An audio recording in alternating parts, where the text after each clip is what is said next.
Hello, gentle viewers. This is Guardian with a momentous episode of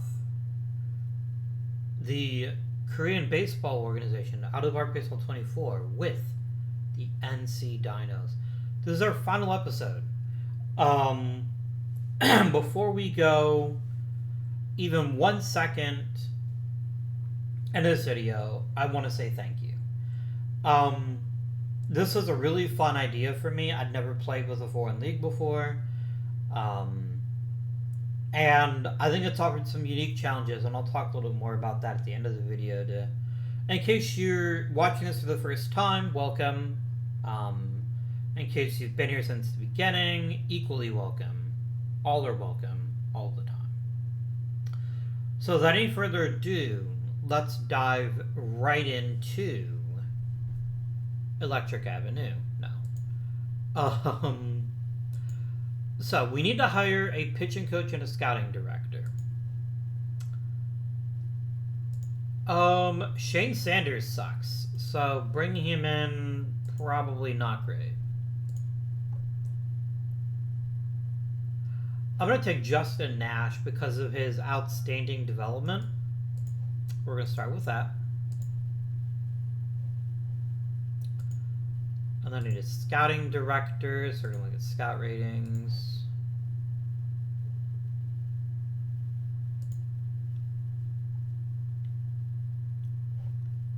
Joel Williamson, yes please. He's also neutral, which is cool. I like that. And then our hitting coach. The hittingest coach that ever coached. Rodney Magnum, you're in.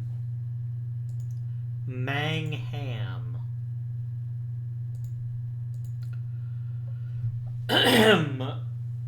Let's go.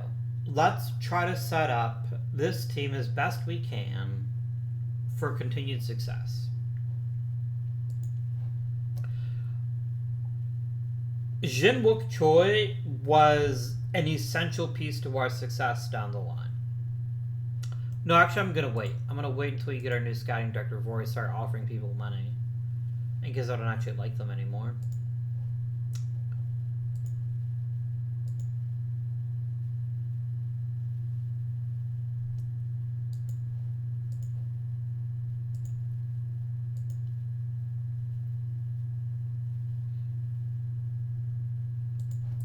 Done.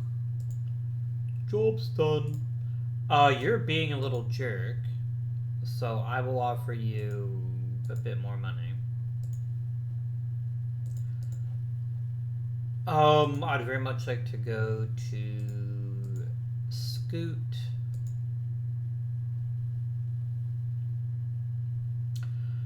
Alright, so before we go any bit farther, we have to keep in mind we have 3 people that are pending as free agents. I have very little money to keep people. Very little money. But we will cross that bridge when we come to it. So first thing first, Jin-wook Choi. He's not outstanding, but he was really solid. And I think solid is a good look for us. So let's go ahead and offer him his cashola. Done. I mean, Jung Yong, good old Double J, has been one of our best pitchers.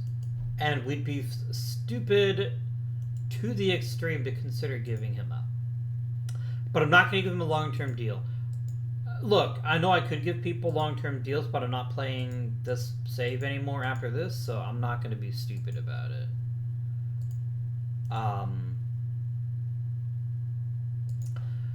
Yoon Boon Kim is such an interesting pitcher.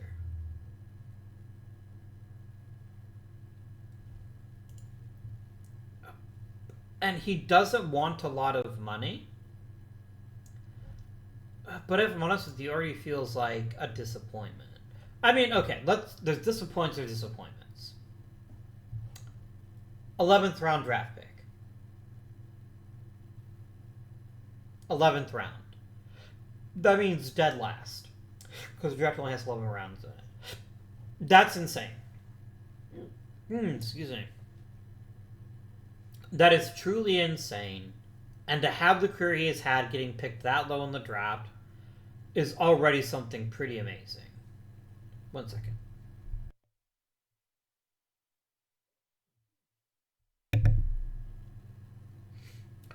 Even more easy is what happened. He walked people a lot. His walk rate very nearly doubled, which is bad. Oh, pardon me. That's two very large sneezes, neither of which I hope you heard. What does that mean for us, though? Who's the real Yoon Boon Kim? Is it the guy from 2030 who threw 127 innings and barely walked anyone? Or the guy from 2031 who couldn't stop walking people? His control isn't his best skill. So there is a certain level of he might be alright, but we can't guarantee it. His cost is fairly manageable, and there's other ways for us to save money, so I think we go ahead and make this happen. I think we're going to bring him back. One final year. No promised role. Just going to help that team.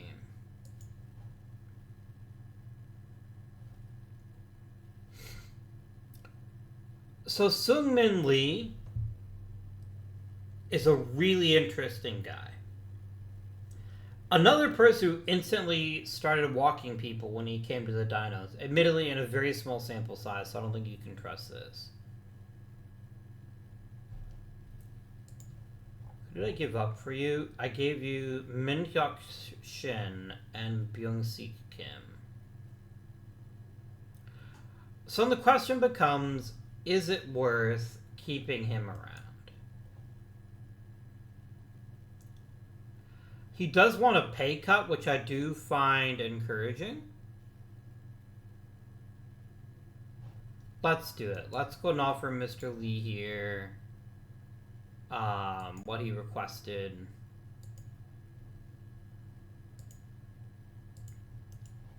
There you go.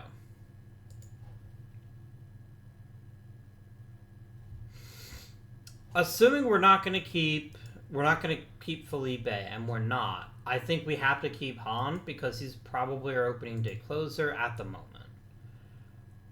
That could very easily change, though, depending on what kind of foreigners are available that might be able to help us out.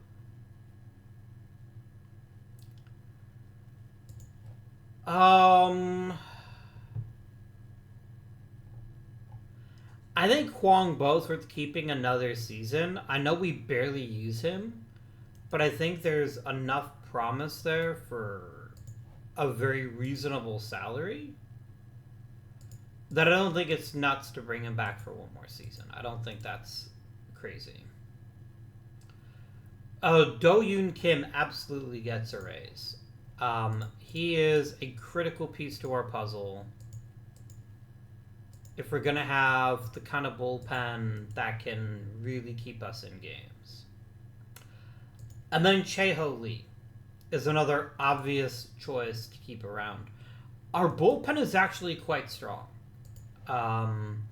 It doesn't maybe have the top-end talent with What's-His-Face leaving, but I'm okay with that because it's really deep.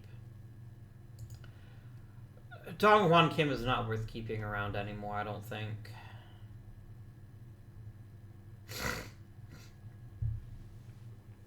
He's a back end of the rotation guy, or back end of the bullpen guy who doesn't walk many people, but also doesn't strike them out. There's value in that, but I'd rather free up a spot and see if we can find somebody who can do better than that. So we're going to go ahead and non-tender him. I'm not even going to try to trade him because nobody's going to want him. Myung-Joo Hong was pretty bad.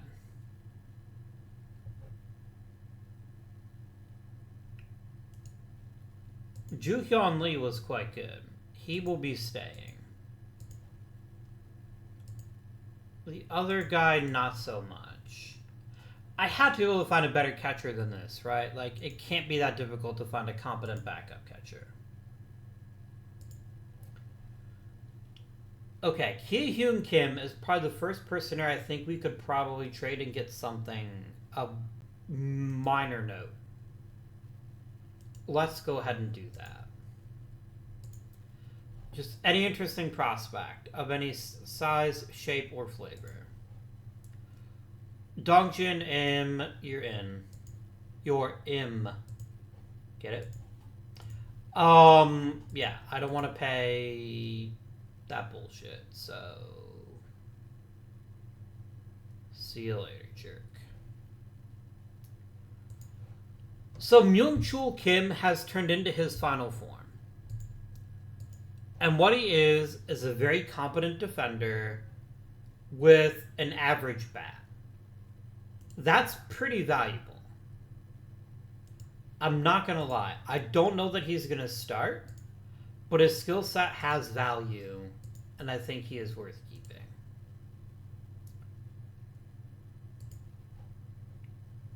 Dongjin Kim, I can't give up for one very critical reason. That critical reason is I never know when my third baseman might get hurt, and I don't really have a good other choice.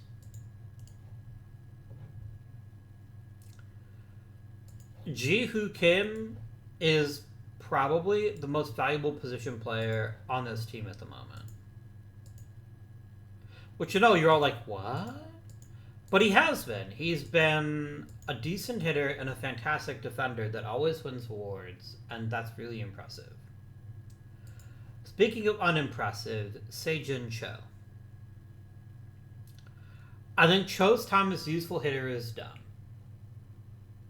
It doesn't help that he's a right-handed bat and on a team where right-handed bats get eaten alive, understood. But I just don't think he's a viable hitter anymore. Whatever has happened to him, no, okay. One thing needs to be kept in mind here. He probably would have run into close to 1.5 wins had he played the full season. I mean, he didn't. Because he broke his thumb. But it is relevant. Where is the... Here it is. Yeah, that's what I was looking for. He's just not good anymore. And he's especially not worth the amount of money he's going to make. I'm going to trade him. And see if anybody wants him. And if they don't, I will non-tender him rather than risk him coming back. I just can't offer that. I cannot offer him that much money.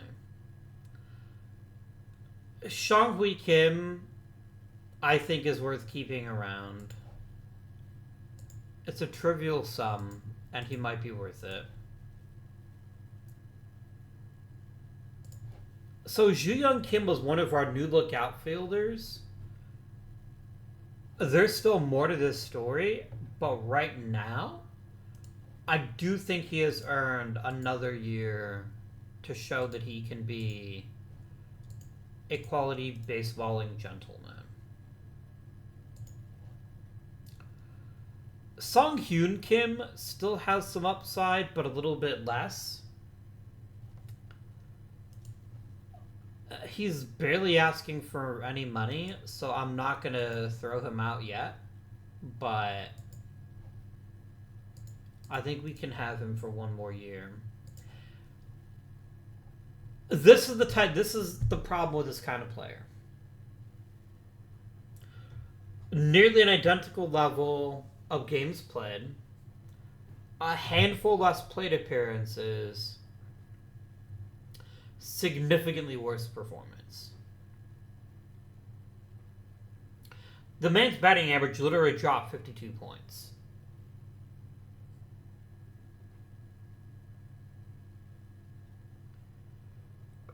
And if he had hit those 52 points again, he would have been the exact same player.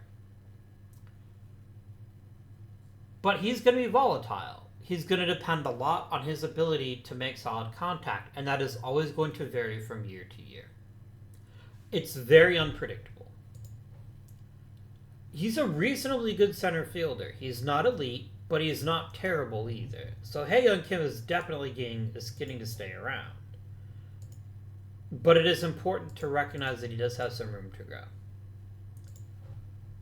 Seong-Ho Kim, on the other hand, is a potentially elite talent, and we would be ridiculously stupid to not bring him back.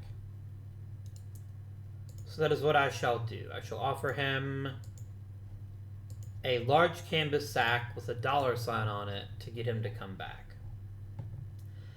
Now, let's talk about what we're losing. We're losing the best player in the Korean baseball organization in Brett Wisely. A foregone conclusion. Completely and utterly foregone conclusion. I cannot afford this. I wouldn't mind keeping Min Kim, but I can't afford him either. A little bit too much money. Angel Felipe had a nice little bounce back season, but I think we're okay to move on from him as well. Long story short, we're not bringing back any of our free agents. We don't have the money. Let us advance, however, and see what happens as people sign their various contracts.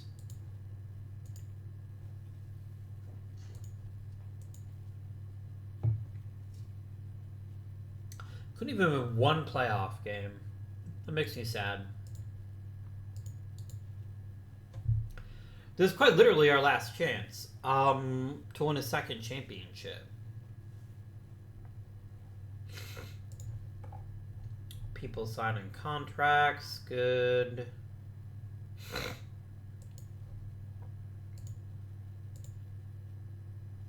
And there's a lesson to be learned from this particular franchise. It's don't get too attached to players that don't fit your park. There are so many players that I needlessly played for years who just weren't good enough and didn't fit ourselves. So, shocker of all shockers, another great glove for Ji-Hoo Kim, but welcome Joo Hyun Lee, who also won a great glove. That's two of them. That's double the great. Does this make Ji-Hoo Kim the finest defender in Major League history? I don't think it does, because I think that center fielder has won a great glove every year as well. Maybe not, though.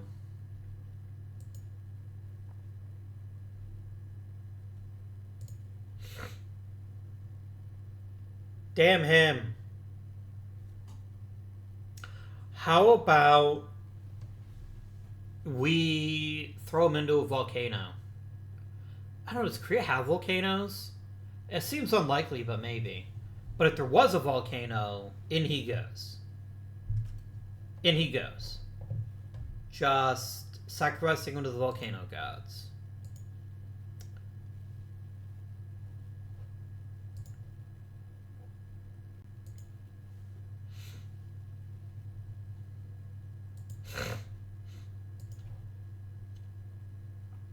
Bro Wisely got a platinum stick. That's a spicy meatball. I don't know why I just said that. It doesn't make any sense.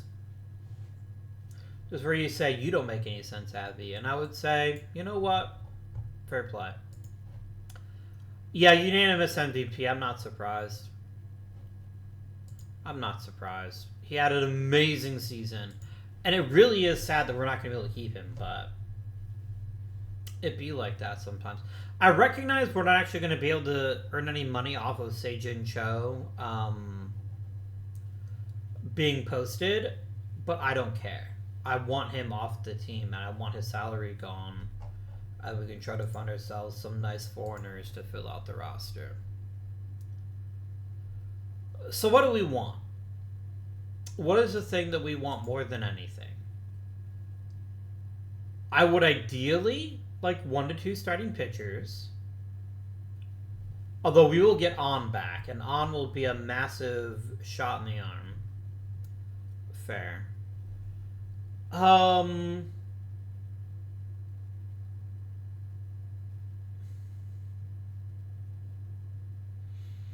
A top tier starting pitcher, top tier reliever, and like one position player.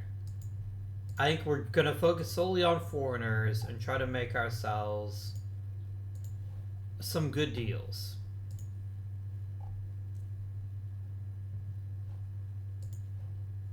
Edwin Bencomo is the exact kind of guy that I would love to add, but I don't think we can go that cheaply. I could literally bring Min Kim back for a fraction of his former value. I'll do that. I'm not going to guarantee the rotation, but I will give you a job. We're looking at pitchers. That is a problem.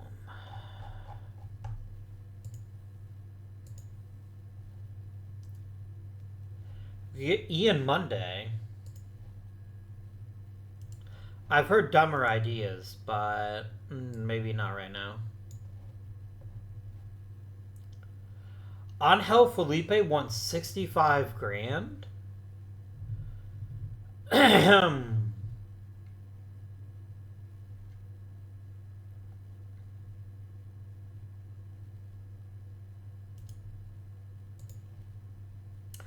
I will happily bring you back for that limited sum. No, you want to be a closer. And I'm not going to make you a closer. I'm not going to give you that promise. I would do so for Angel De Los Santos. But I will not do for you. You don't even want a Major League contract. What a guy. What a guy.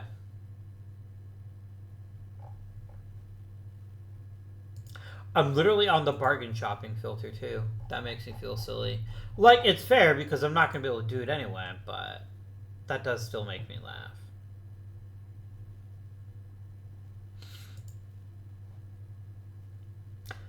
This is fucking nuts. A player of this incredible capabilities, he wants so much money, but if we had any chance to free up some money to bring him on, I would do it in a heartbeat. He is so incredible. Oh my gosh.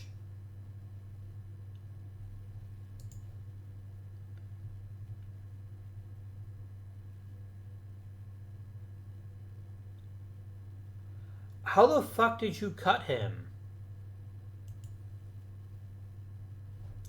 Can I trade on? Serious question. No, I can't. I don't have any way to afford him, but oh my god, is he special.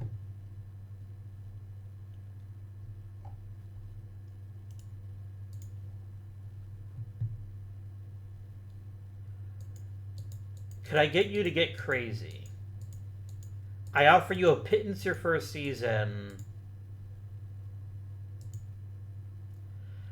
Okay, if this works, I might literally lose my shit. That is insane. Like, I don't even care that I'm not going to be able to get any other players.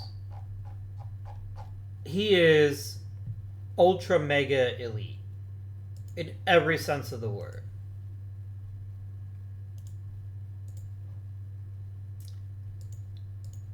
If we can cut... That's not going to work. I refuse to accept even the possibility that he would take a ridiculous sum like that and be like, yeah, that seems good. That ain't going to happen. But it'd be fucking funny as shit if it did. Like, that would be something completely nuts.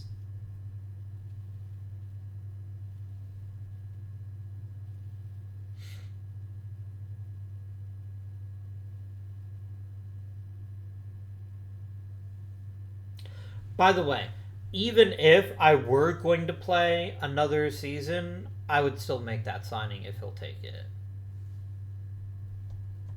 Angel Felipe has decided to retire. You know what, man? You earned it. Oh, and so did Myung-Ju Hong. I didn't even get to non-tender him. Poor guy.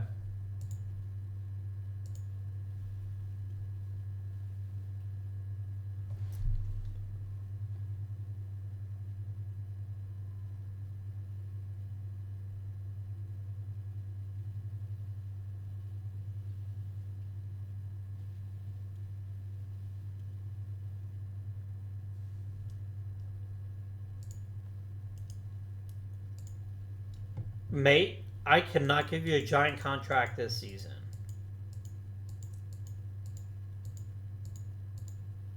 It cannot be done. However, I will pay you $2 million the next 2 years.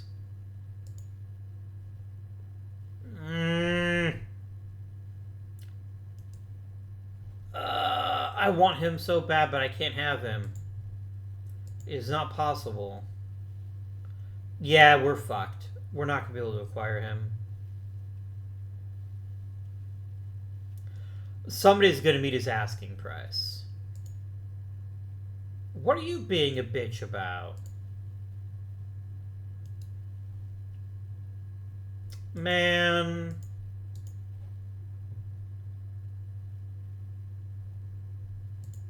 Fuck off, dude. Don't give me shit like that. I already feel bad that I'm going to lose an amazing player who's not going to want to sign with me because I have the money. Oh. He's so good at everything.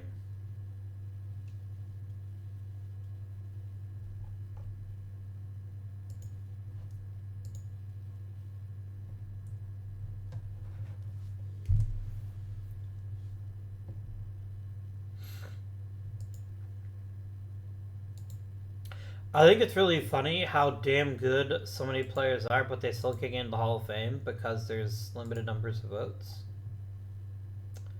I would consider voting for Kunwu Park. Let's vote them all.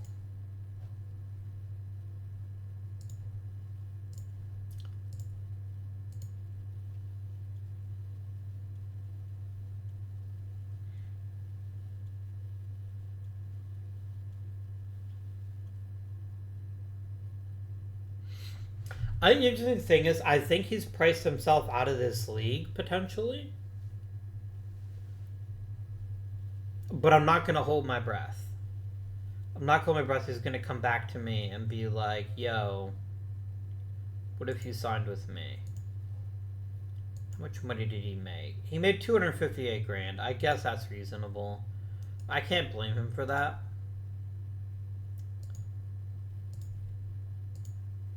I have money to spend. The problem is I'm wanting to keep money in reserve just in case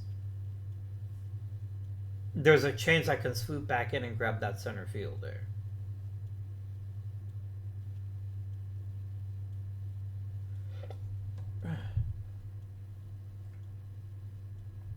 And the Landers got Brett Wisely too?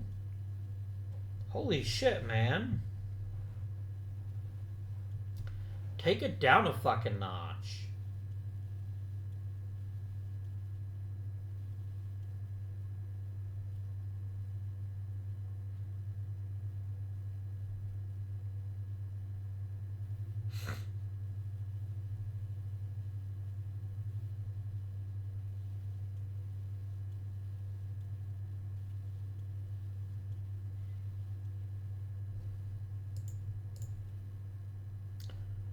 And he signed with the fucking Landers too? How much goddamn money do they have?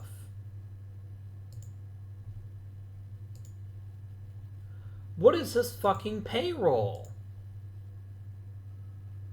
They casually have an $11 million payroll and have $5 million in the bank.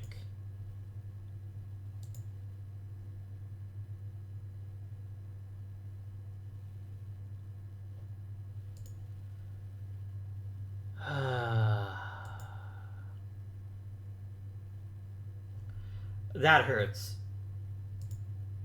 Like, we're utterly fucked.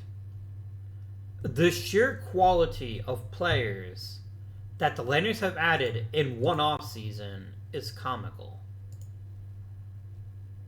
I cannot compete with that. Truly cannot do so. And so we're now effectively going to have to hope for really good injury luck, which doesn't seem feasible. It doesn't seem likely to happen. I will look at position players, but I don't think it's going to matter because I don't think anybody's going to be anywhere near my ballpark.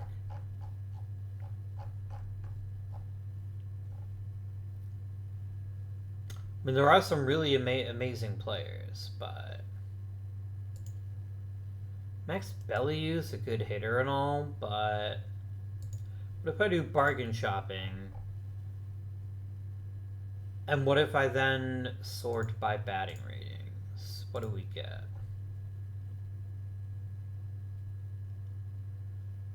I mean, Justin Best would be an amazing addition, and he doesn't cost that much money. I think he literally is the best choice. So we're going to sign him. It still sucks, though. Like, I'm still kind of salty that we got shut out, but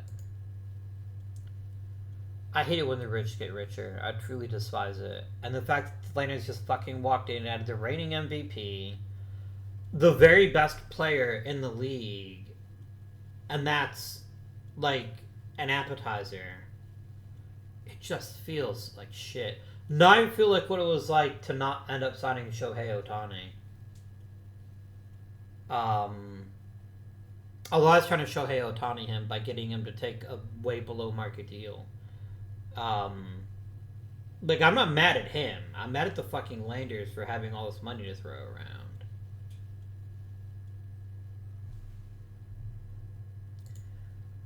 Like, I'm happy we got Justin Best. He's going to be a really good player for us, and I'm pleased about that.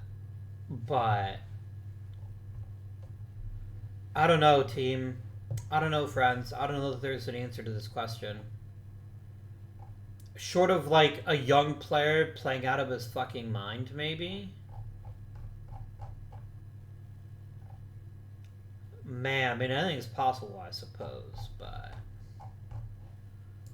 oh, this sucks.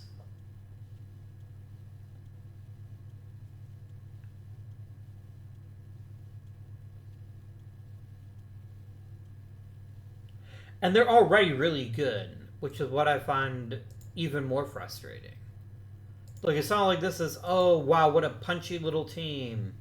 They're gonna come from behind and make everyone proud back home. No, it's bullshit. It is. I can't think of a better word for that. Oh, that makes me salty. If they just would have gotten one of those players, that would have been fine. But then they got two of them. Like, short of the most catastrophic history in the history of injuries, like, the Landers are set up for a decade. They're set up for a decade. That is how good that guy is. Man. I know it was unfair to expect them to accept that offer. Understood. And the Landers had an incredible advantage in that they had financial flexibility and nobody else does. Okay. So, Hyun, you're going to get a chance to catch just because I need a backup catcher.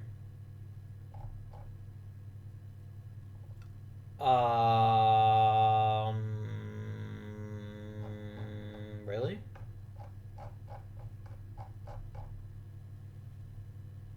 Really? K, I guess we can have him on the Major League Club. Who was that other guy we had? We had another guy that's actually really high value, and he's just not getting any chances. Okay, though.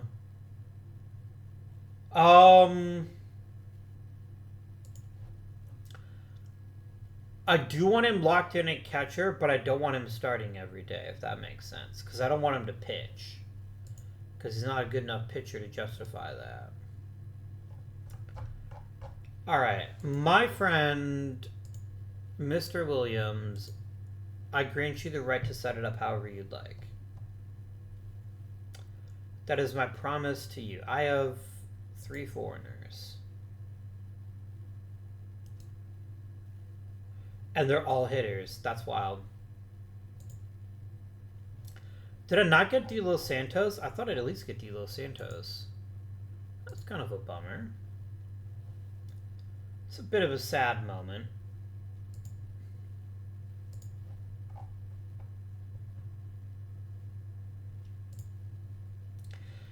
Like, the one thing that I have to salivate and look forward to is not getting ready this year, which is Jinho Bei.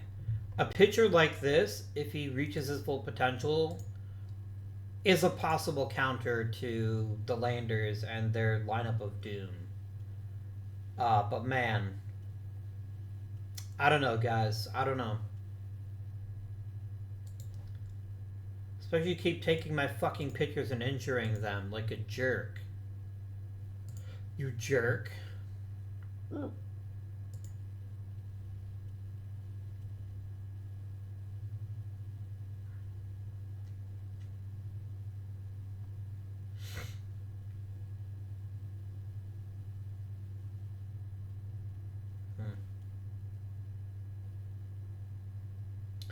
Even when I'm supposed to be playing on a big market team, I feel like I'm playing on a small market team.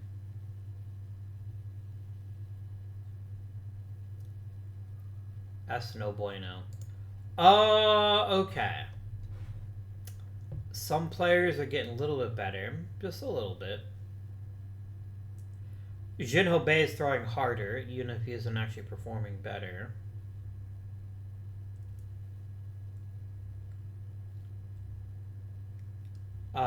Kia got worse. Hyun got better, though. That's cool. That's neato completo. I've only got to send one person to the minors, and I know exactly what it's going to be. It's going to be, Shithead McGee here. Alright, pitching. I'm just going to leave this as is. I'm going to trust my pitching coach guy. I will rebuild these lineups, because these lineups are frankly ridiculous. Alright, nuke it all. From orbit. It's the only way to be sure. Alright. There's a fair question about whether Justin Best is our best overall hitter, or whether somebody else is. Am I literally carrying 12 pitchers? I'm carrying 12 pitchers. And 16 position players. That seems excessive. You go to the minors, and I will activate an interesting looking pitcher.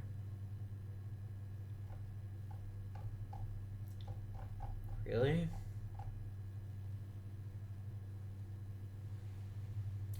I'm gonna use Bon just because he's already 21, which means he might develop quickly.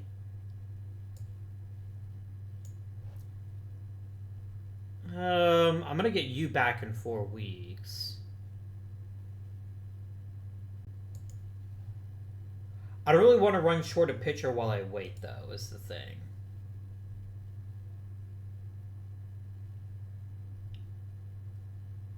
Guys, I'm probably gonna cut you both.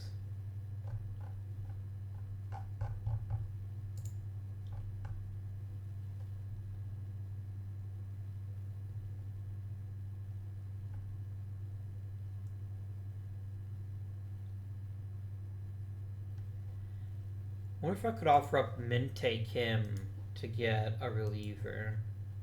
I bet I can. I bet I can.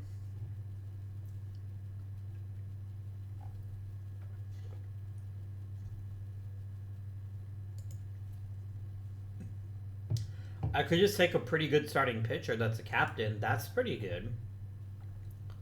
That might be the best offer I'll hear all day. Yeah, let's do it. I'm not even going to overthink it. Done.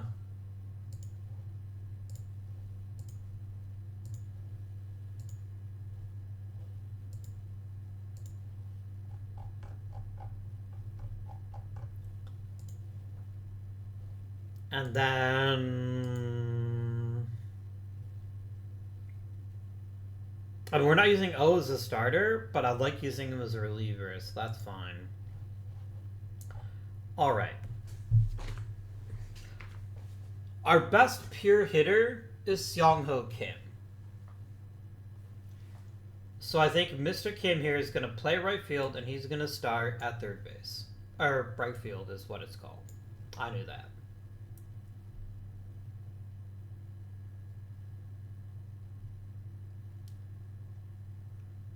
I like Justin best either hitting second or leading off.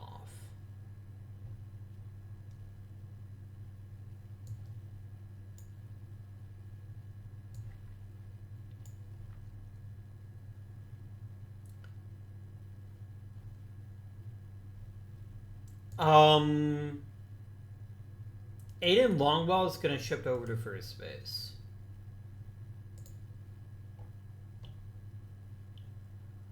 And he is going to hit fourth.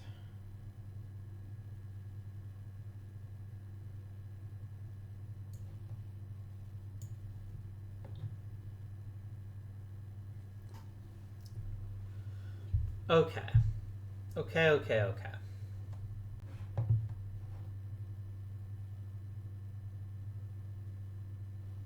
Oh, let's do it this way. This is just easier to see. Okay. Sorry. Haeyoung Kim is going to play center field.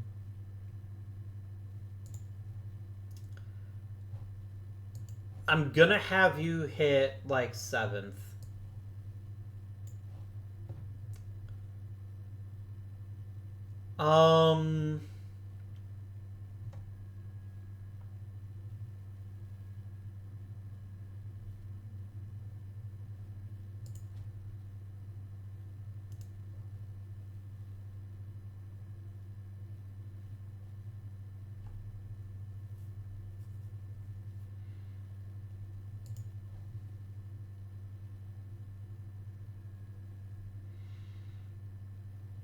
Allison Watt has a lot of power.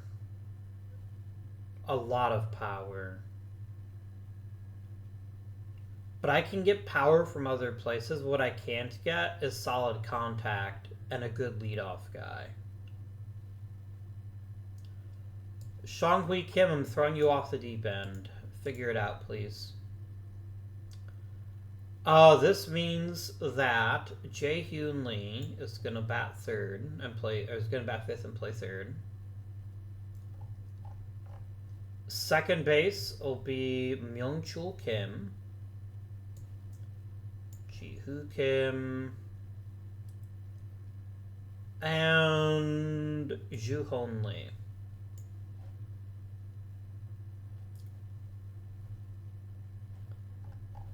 And then generate me a depth chart, please.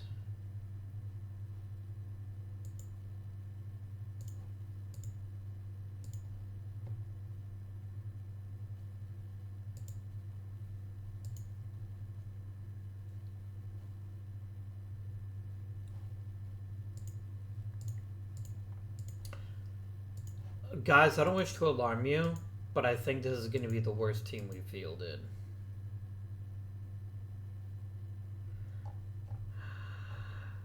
Oh, this sucks. Our team is not very good. Like, we've got several interesting players. We're not going to be a top half offense. Unless Justin Best plays out of his fucking mind and hits like 80 home runs, I think we're screwed. I think we've got enough. Let me put it to you this way, and I don't think this is any surprise to anybody. We have to get a great performance out of our pitching staff, because I think that's where we have the most invested, and that's where we have the most chance to do something meaningful. If we can get these different pitchers all to pitch at their highest possible level, our pitching staff is so incredibly deep that I think we'll be okay. But I do deeply worry myself about how good our lineup's actually going to be. Like, we're putting a lot of weight on Shang-Hui Kim. If Mr. Kim can perform, hey, in-fucking-credible. All over it. I don't think that's a fair thing to ask for. You know, Seong Ho Kim turns out to be a megastar, and I think there's a chance that he could. I'm so concerned about the rest of the team filling out around him that.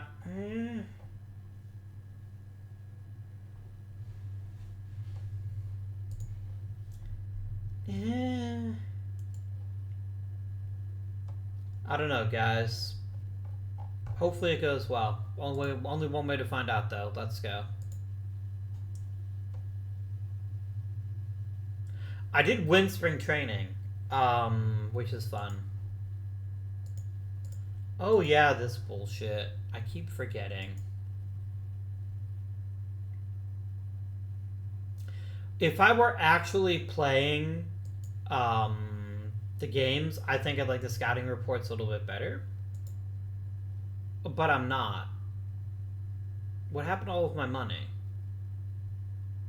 No, okay, it's right. Good, good, good, good.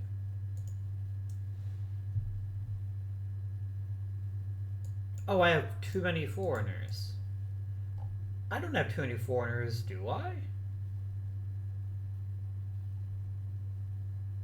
I have Aiden Longwell, Justin Best, and Alson Wah. That's 3.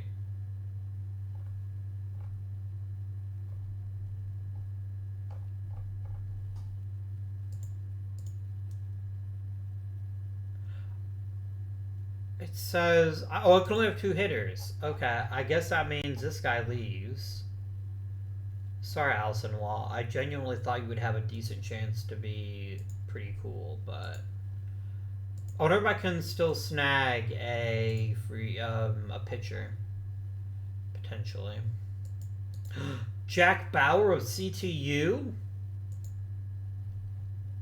We'll never have to worry about moles now. No. Blah blah blah blah blah blah blah blah blah blah blah blah.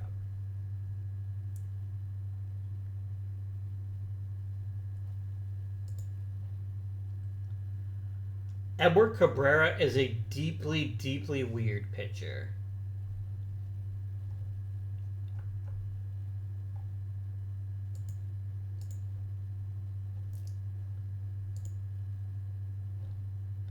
I don't think he's going to succeed. I think he's too heavily focused on striking people out. I want some decent control. This feels better to me. Let's go. Let's get it. Oh, you don't want to join me? Well, fuck you too then. I didn't want you. I didn't want you in the first place. That's a lie. I wanted him very badly.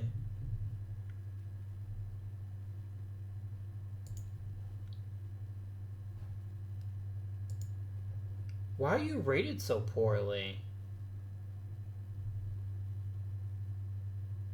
Look, I know his movement is terrible, but wow, okay.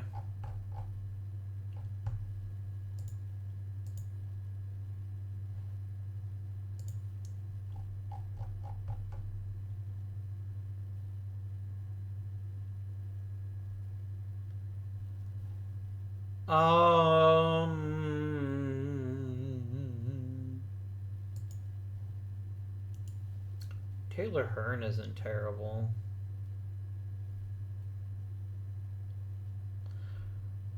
I think I like Shane Pancini the most, though. Let's go for him. I will offer you 48,000 wing wangs if you join us. In real money, too, not just itchy and scratchy laying fun bucks. That's just how I roll here.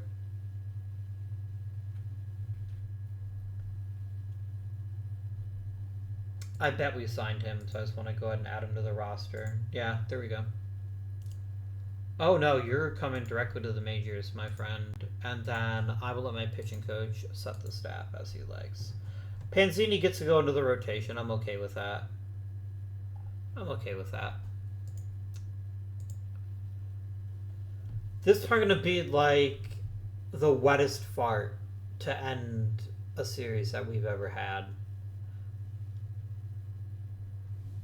Especially when that happens again. You need to stop. Stop getting hurt. That's enough of that. Stop it.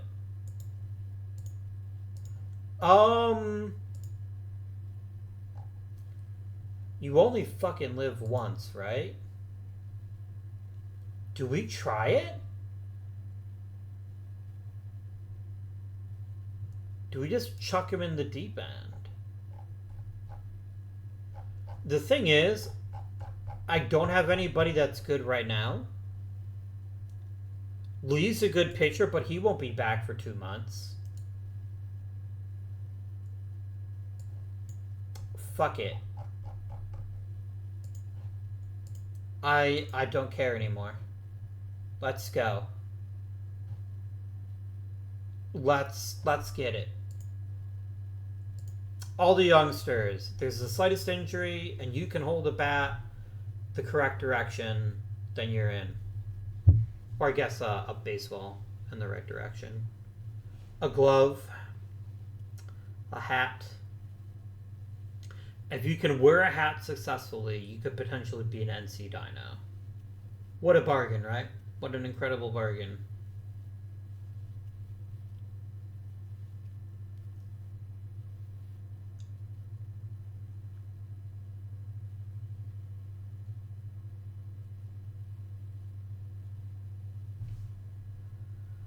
Okay.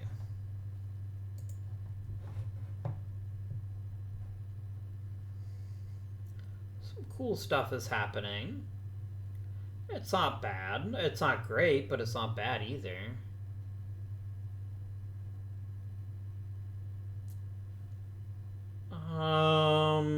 Ian Boone Kim got worse.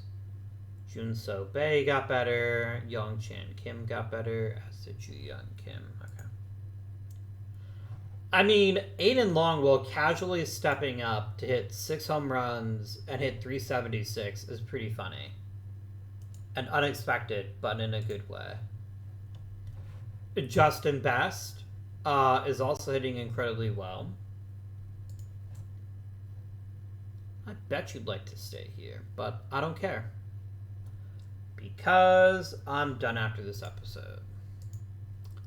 So why worry?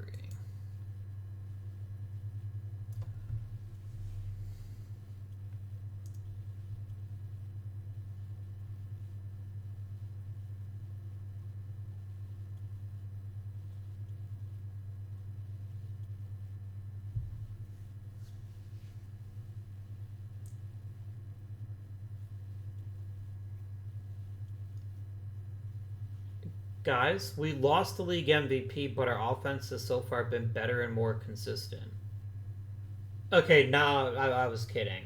Now back to scoring 3 and 4 runs a game at most.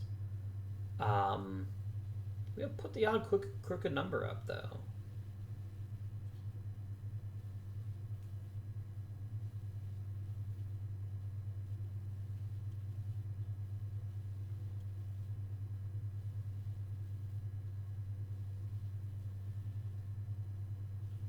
What is letting us down right now?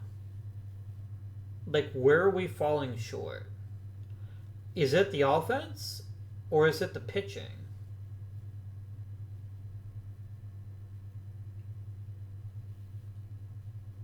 A fine question. Very fine question. I would happily bring back Justin Best, but that's not the question for the moment.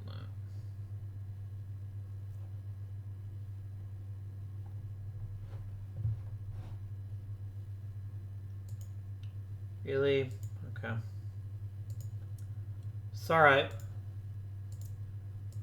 Alright. First things first, we are top 4 in scoring runs.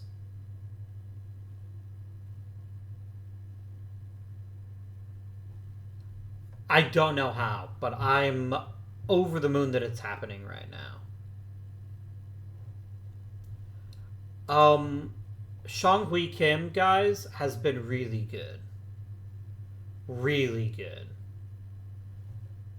He's provided a nice little spark at the top of the lineup, and he's stealing bases like they're going out of style. Justin Best hasn't been the best. He's been good, but he hasn't been what I was hoping for, which is an on base or a power machine. Sung Ho Kim's been mighty good. Mighty good. Love that for us. Aiden Longwell has been fantastic. A nice bounce back year for Jae-hoon Lee. Jo Hyun Lee is actually catching at a pretty high level. Hae Young Kim looks like the drizzling shits, but even so, is still better than he was last year. Myung Chul Kim somehow is producing a decent amount of value despite the fact he's an awful hitter. He is a really good defender, though. And Ji-Hoo Kim just keeps Ji-Hoo Kimming it up. Actually having a down year defensively, too. The zone rating is actually pretty poor. It says our bullpen sucks. I'm not convinced the bullpen's a problem, though. Because they haven't thrown a lot of innings yet. And so it's hard to sit there and tell you this guy sucks, this guy's amazing. It's just going to take some time. It's just going to take some time.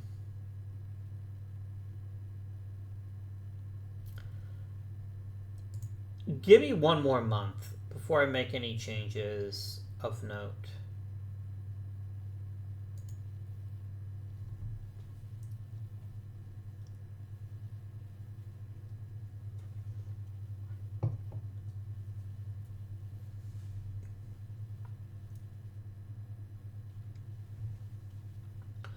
We have a large number of good hitters. I think that's the best way to put it. I don't think we have very much greatness on the roster. In fact, I know we don't have very much. Ju-Won Kim, shut the fuck up. That is my response to you. Shut the fuck up. Cease thy complaining and get out there in baseball. Baseball, good. And good things will happen to you. Okay, Seung-min Lee has decayed significantly. Huh. I'm gonna send you to the minors. Could demote you.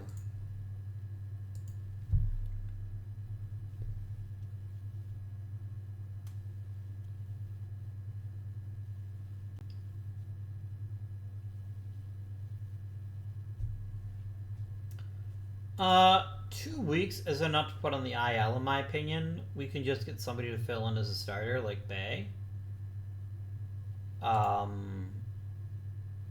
Or Sangwon Oh, and we'll probably be fine.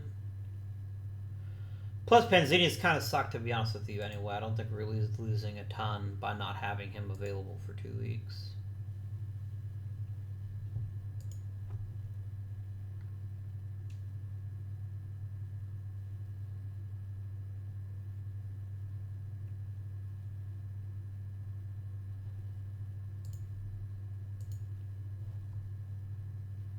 We'll play through the end of award season, and then we'll do a nice little retrospective and talk about who performed well for us, do some guy remembering, and just talk about my experience with this.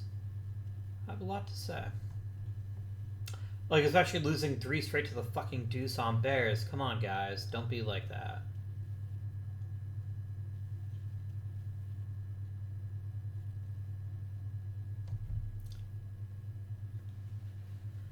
How are the Landers not winning every game like 27-1 with their incredible lineup? I don't get it. Do they just have no pitching at all? Is it going to be just like granny bowling every time you get up to bowl? I don't know. Or like bumper bowling or something, I guess would be a better comparison.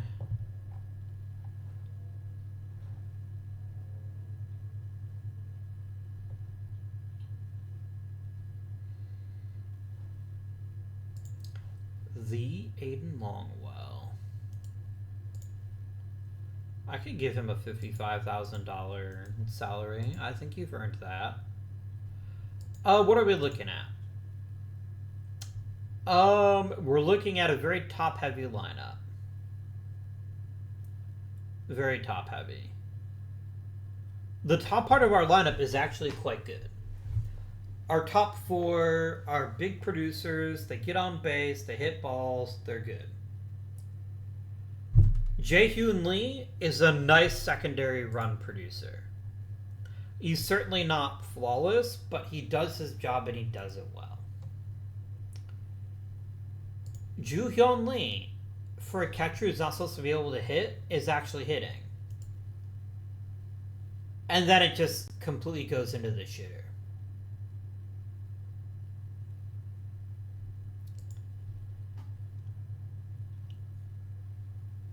I frankly don't know why Hae-Young Kim is worth more this season than he was last season. Unless he's playing better defense. That's the only thing I can think of. Is he's better defensively than he was this time last year, which it looks like he was. It looks like last year he struggled a bit. He's a better defender this year. That is the only difference between him. Myung-Chul Kim, his only calling card should be home runs, and he isn't even doing that. And Ji-Hoo Kim is in below replacement level. But because the defense has been so good, I think it's really helped keep our pitchers in games they wouldn't otherwise be in. I'm going to make a change. I'm going to take Shane Panzini's coming out of the rotation. The question is, who do I give it to? I think it's probably Sang-Won Oh. That is my thought process. He's also a very good pitcher, but I think letting Panzini be a reliever is more useful to me.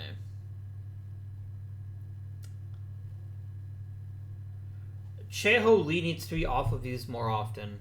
He's not pitching well enough to justify that. But Jin-Ho Bae, on the other hand, is. So let's do that. Alright. Do we have any solutions to the infield problem?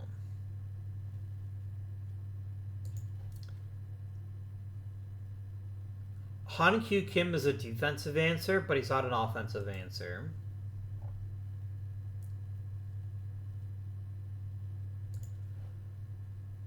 Young-Tae Kong is years from away from the big leagues.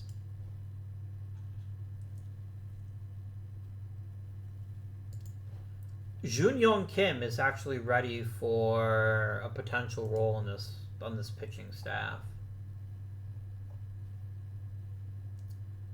He's probably better than Yoon-Boon Kim. Let's try it. Let's send you to the minors and call you up and let you be a middle reliever. There we go. I think that's going to be it for now, and then we will kick the tires on perhaps a player or two at the trading deadline.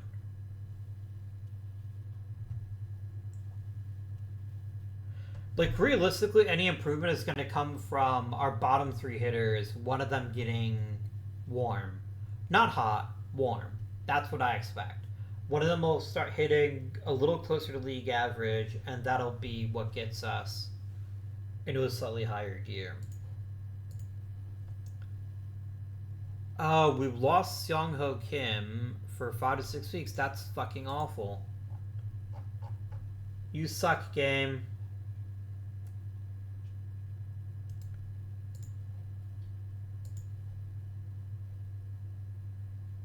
Some language somewhere has a word for how much you suck right now, but I don't know where it is.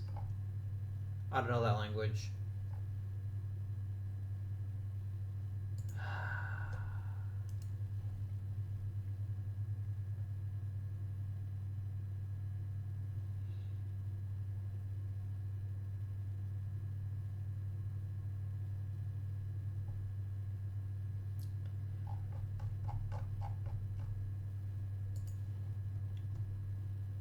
Tae-Soo Kim isn't ready. Dong-Sik Kim isn't. Young-Ha Kim, fine. And what I'll do is I will play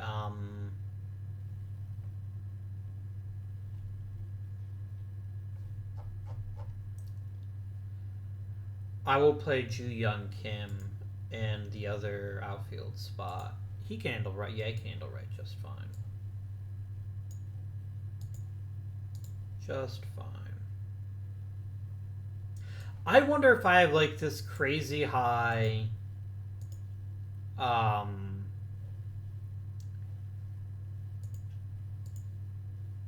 oh, definitely generate a new depth chart here, please.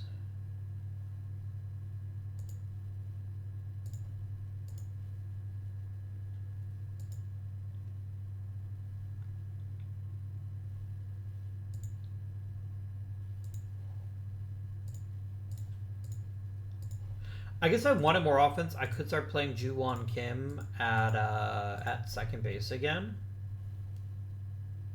That's a possibility. He is really good defensively, though.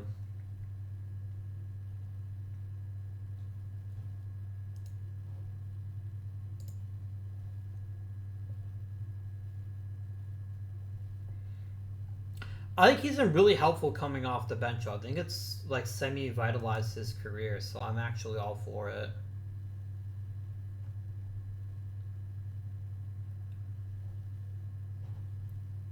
But yeah, I want to check on the standings here.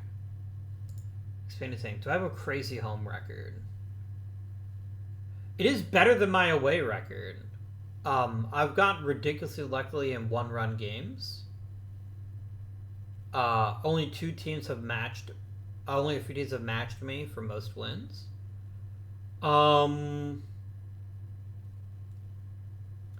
I'm not going to complain. However, whatever it takes, guys. Whatever it takes.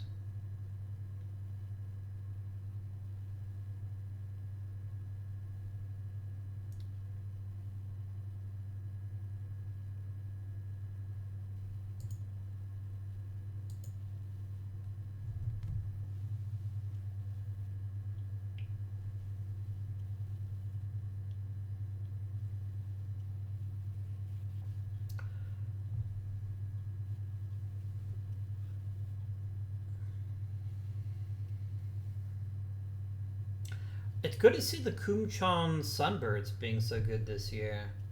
I don't remember them being a particularly strong team in the past, so well done them.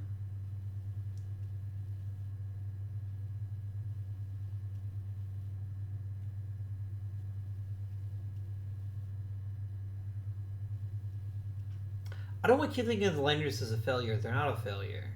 They're a really good team. They just happen to be maybe a little bit less good than we would have expected.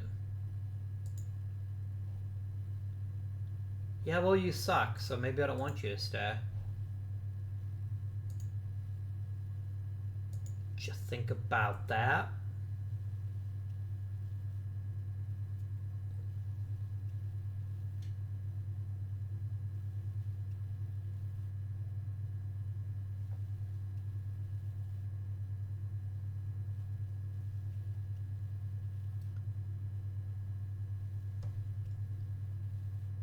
We're starting to crater slightly. I don't like that.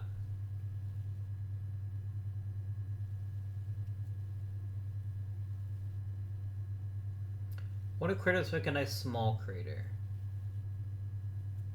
Very small crater.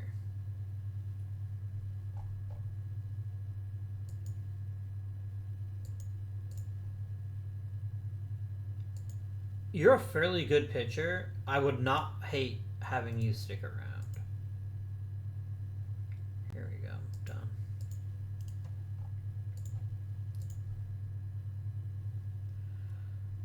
Is there anybody you even want? Like, I don't see an obvious solution to any of my concerns, which are like the biggest thing that could happen right now is getting On and Kim back. That's a top tier pitcher and one of the best overall players in the league back in the lineup. That's going to pay huge dividends. More than just about any kind of trade I could make. So I'm not going to bother. I'm not going to make any trades. We're just going to keep plowing ahead and count on people coming back from injury being the difference maker for us. Yeah. That's how I feel.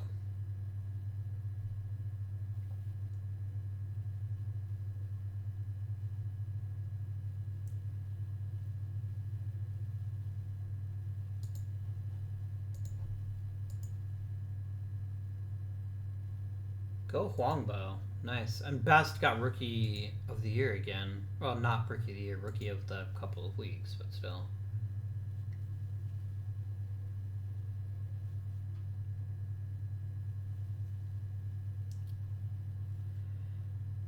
I don't think it's counting chickens right now to accept the fact that we will likely finish third in the league, maybe fourth if things go far more badly wrong than I'd like. Um, like we're not getting a second. I don't think that's reasonable, and we're definitely not getting to first. Short of like truly catastrophic injuries happening like 10 in a row, I don't see us being able to get past the Bulldogs. I think the Bulldogs are just a really effective break on our ambitions. And there's nothing wrong with that. Like, I don't expect us to win everything. That's fine.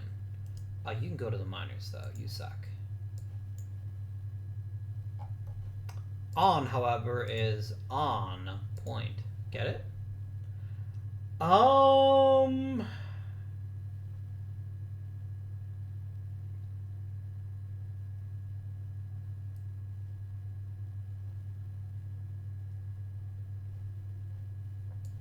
was gonna ask, do I have the courage? I do not have the courage to do that, but I do have the courage to do this. Okay.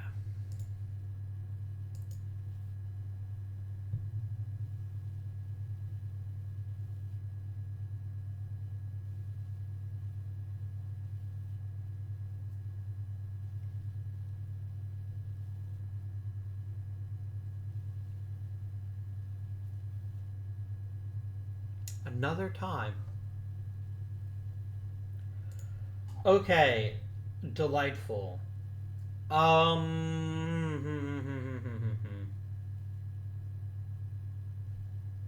me get rid of the other first baseman. I don't need two first basemen. That's excessive. Nobody said I wanted for two first basemen, and if they do, then they're lying to you. I got to get you back in the lineup. You're too good a hitter from top to bottom to not be a prominent piece of this team.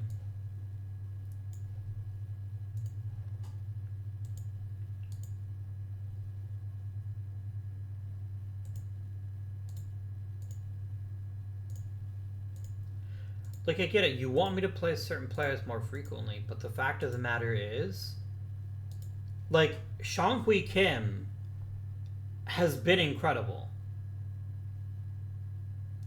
If you're to look at one player that's shown how good we've been this season, it's been Kim. He is really playing at a high level, and I'm really happy about that.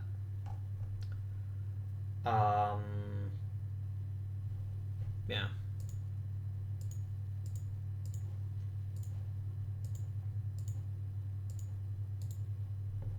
And our defense has been so good, like, I could probably start Ju-Won Kim at second base and get a significant offensive upgrade. But I don't know how much excellence at defense for Myung-Chul Kim is actually what's keeping our head above water. I don't have an answer to that. I don't have an answer to that. Who truly knows what is in the sausage at the end of the day? I had sausage for dinner tonight. It was pretty good. We had some sausage and macaroni and cheese.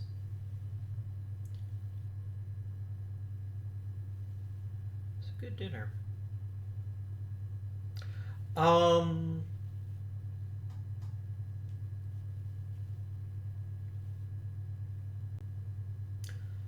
Kumchon has already clinched the playoffs.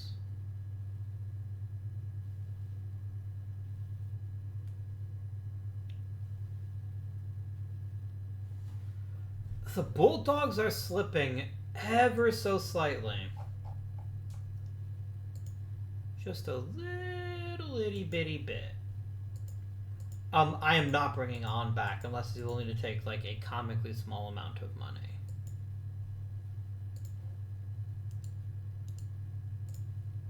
Like, no, that's stupid.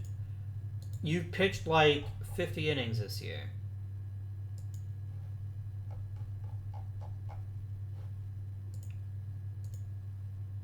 I can imagine few things that would be stupider than giving him a big shiny new contract. I just don't see it.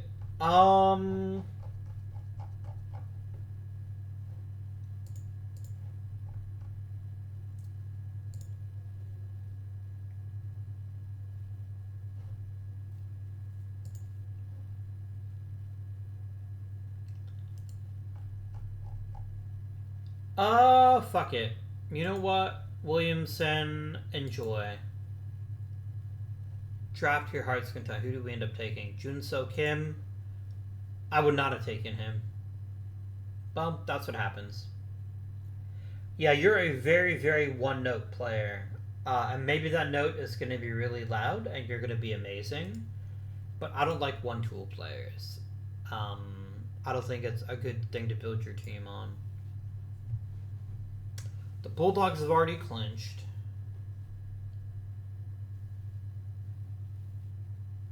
We should too very shortly.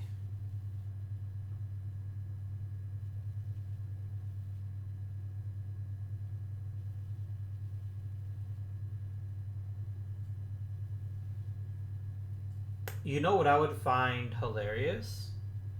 If the Landers miss the playoffs somehow. It's not very likely. Basically, the Eagles are going to have to get, like, nuclear hot. But it would be funny. It would be truly hilarious. That is my opinion. And if you don't like it, you can stick it up your nose. Right up in there.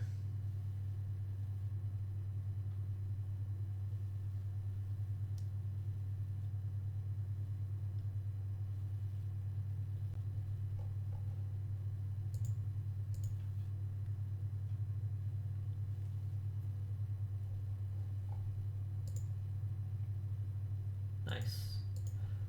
Alright, so we get one series off because they ended up finishing third. Go Eagles. Eagle the fuck out of them. Can you do that for me? Damn it. On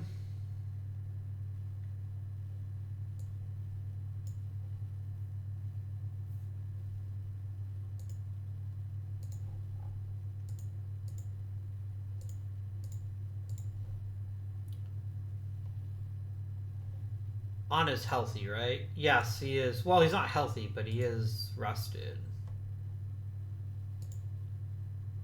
We won a game, guys. That's one more. That's infinitely more games we won all the last postseason. We've won 2 games.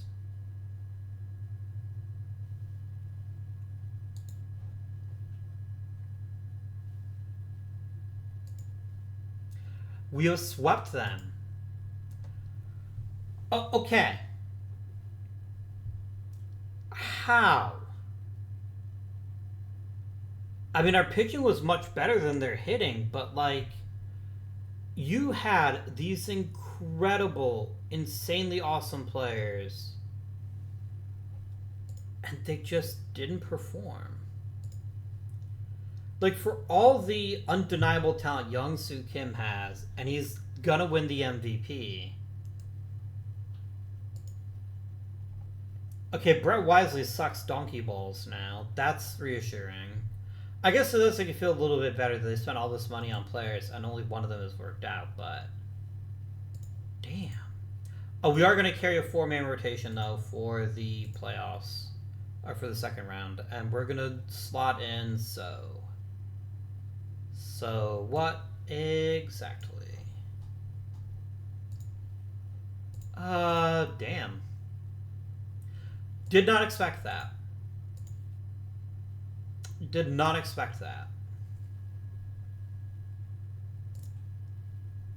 But I'm here for it. Why are we pitching so instead of on? That seems really stupid. Oh, because on is a little bit tuckered out. That's fair. And he lit up so, and I just realized this series is also 5 games, it's not 7.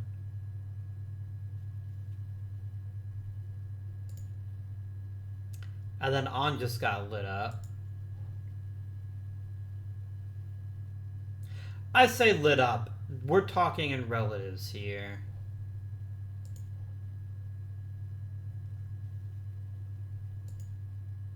Well, win by the sweep, you die by the sweep. What an utterly random postseason. That was crazy. That logo is awesome, though. You can't argue with the logo. Sunbird's logo is a little bit lame. Then again, so is the dinos. Like, if you're gonna call yourself the dinos, you need like a dinosaur in the logo. That's just science. That's the law.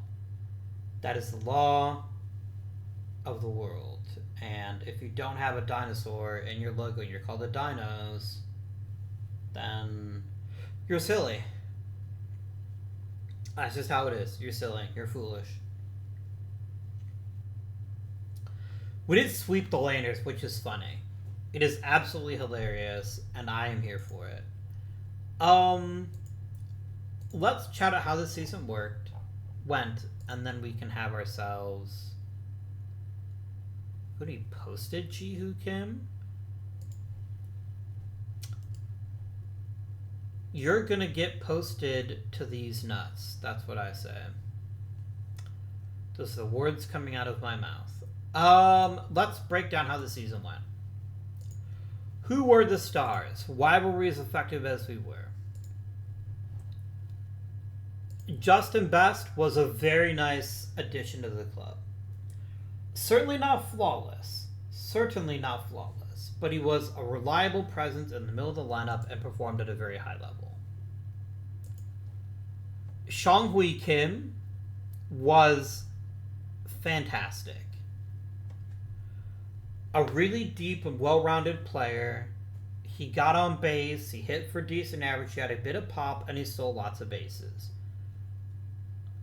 His only downside is the fact he had to play DH, but that's like damning with the faintest of dams.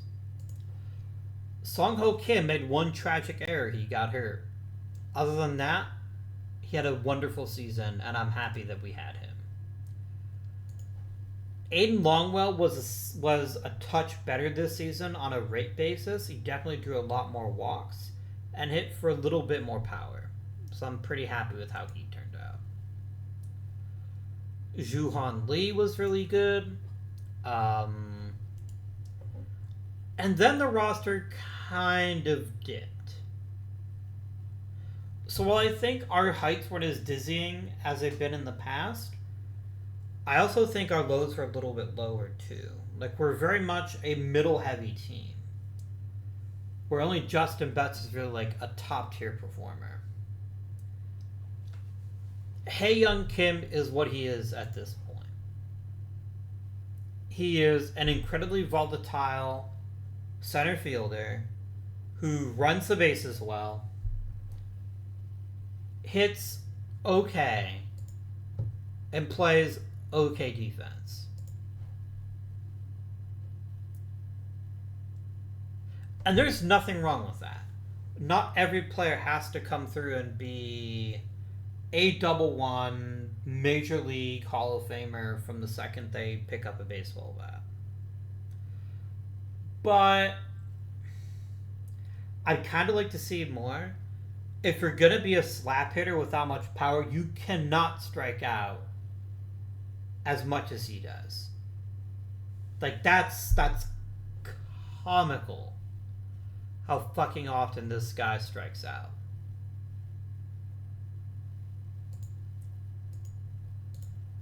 Like 22% of your at bats, you better be hitting 15 home runs a season, not 2. Ji-Hoo Kim is really disappointing. He might win another Great Glove, but I'm not convinced he deserves it. He had a down year defensively and a very bad year offensively. And Myung-Chul Kim was every bit as bad. Although, legitimately pretty solid at second base.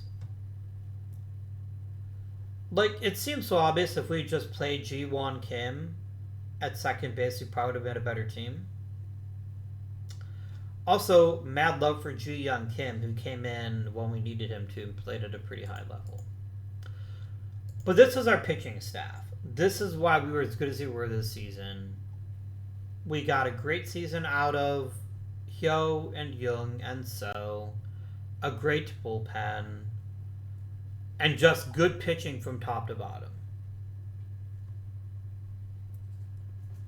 And a lot of that was the defense, in my opinion. Although Jung played out of his mind. Leading the league in ERA is definitely going to get you some attention. Justifiably so. Could it have gone better? Of course it could. Oh dear. Excuse me. Where is Donut Disturb? Here you go.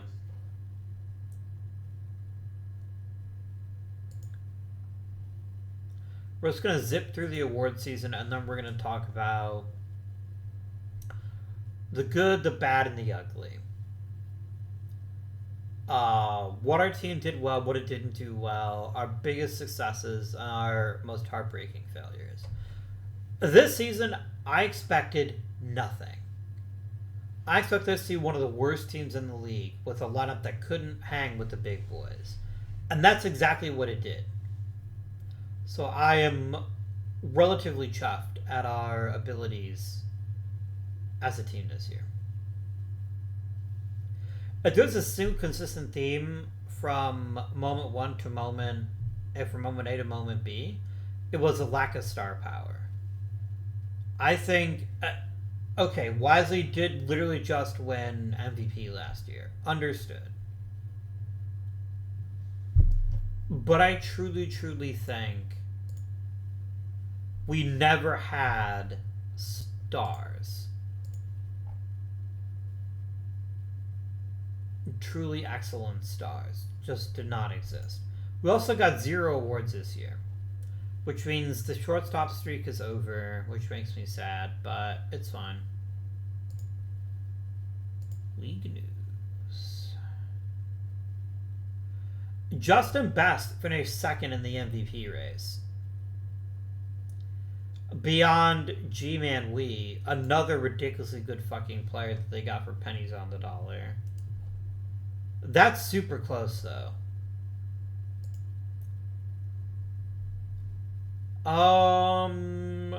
Jung finished 3rd in the pitching. Nobody in Rookie of the Year. We did get a platinum stick in Justin Best. I don't know why that didn't show up in my, email. And Shang-Hui Kim was the best DH. Nice. KBO reliever. Nobody. Ji-Hoo Kim somehow won it again. That wily bastard. What a guy.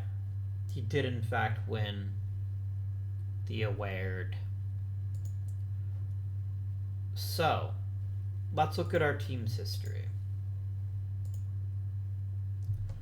Overall, in 10 seasons, we went to the playoffs 8 times and won a championship. If you look at all of the teams, we had the second highest win percentage, tied for the most playoff appearances, and admittedly only had 1 championship. No team but the Twins won more than 1 championship, which I thought was fun. That really makes it feel like everybody can pull it off. I don't think this exaggeration should cost one of the most successful teams. I don't think that's an unreasonable statement.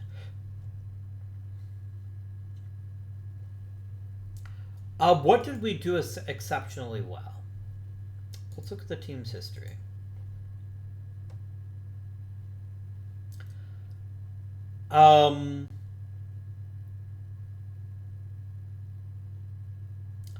We wept. No, I'm not saying that we wept. Let's start by looking at our positional history.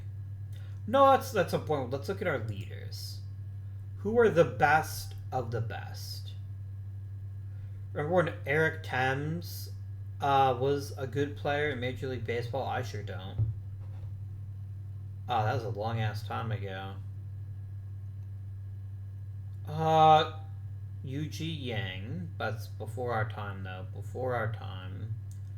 Minwoo Park is one of the best that we ever had. Plus Kunwoo Park.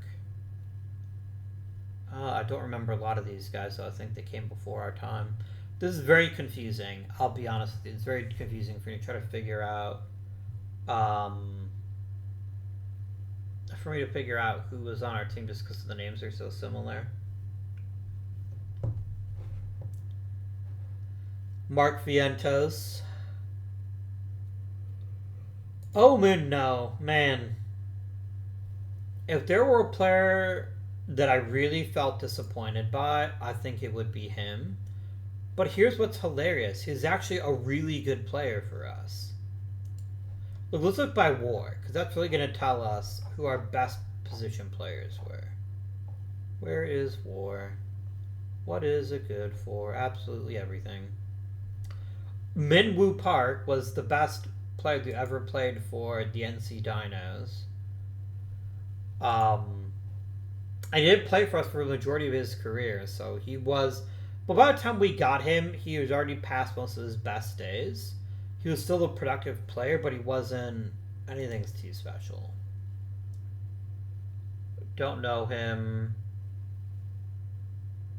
Ju-Won Kim is the third best dino of all time. That's pretty funny.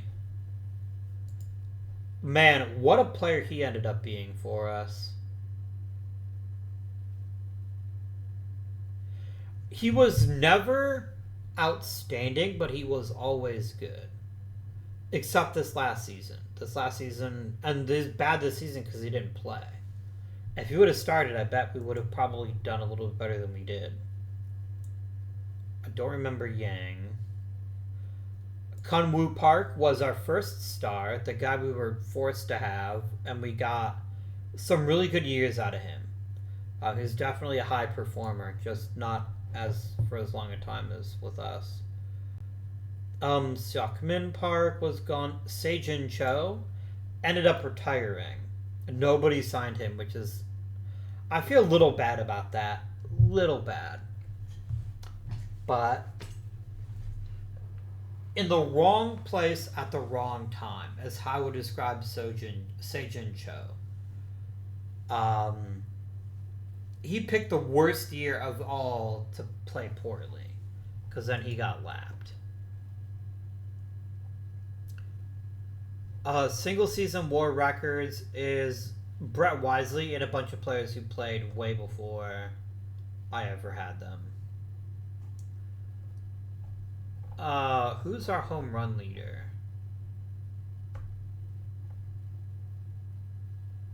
Oh, I mean, Eric Thames a bunch of times.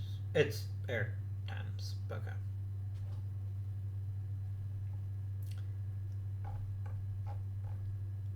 Eric Thames is a really good player. I vaguely remember him playing with the Tigers. Like, that's... It wasn't the Tigers. It was the Brewers.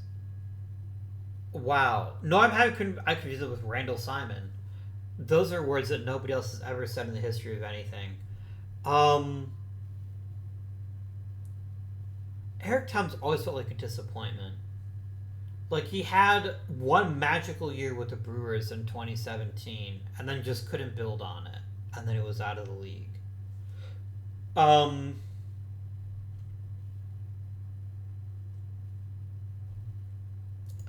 Look at his whole career, though. Like, all levels. Look at this run in the KBO.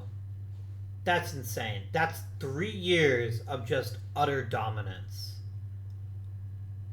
And that's really impressive. That's quite impressive, actually. Retired number, your mother.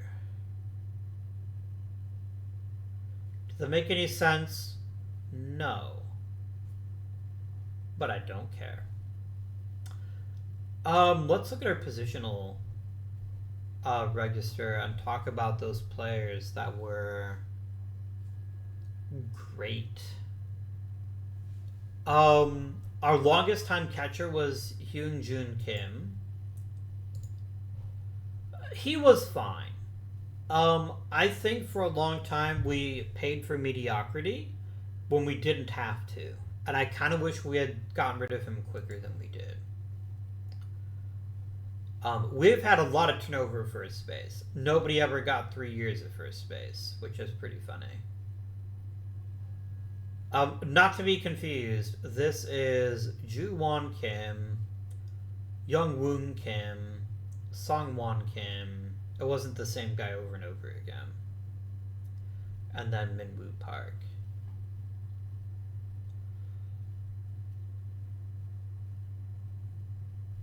This is Ju Won Kim up until the very end when we got Jae Hoon Lee, one of the best free agents I think we ever signed. He had been a really good player for us, even if his last couple seasons were somewhat disappointing.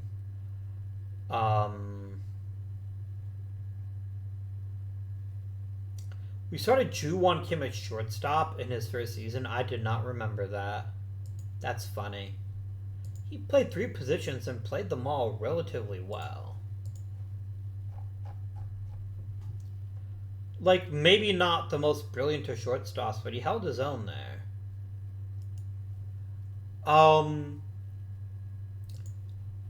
Ji-Hoo Kim was probably the best trade I made in terms of raw value.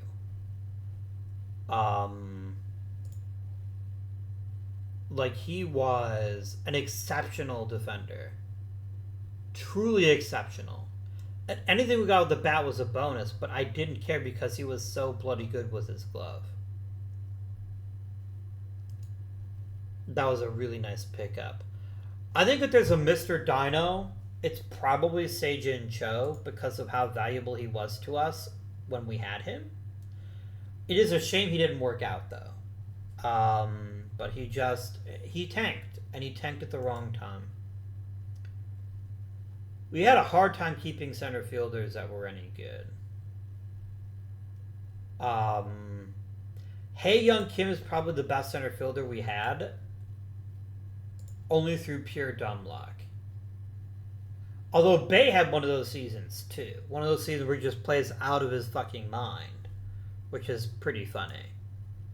And then no, the great what if.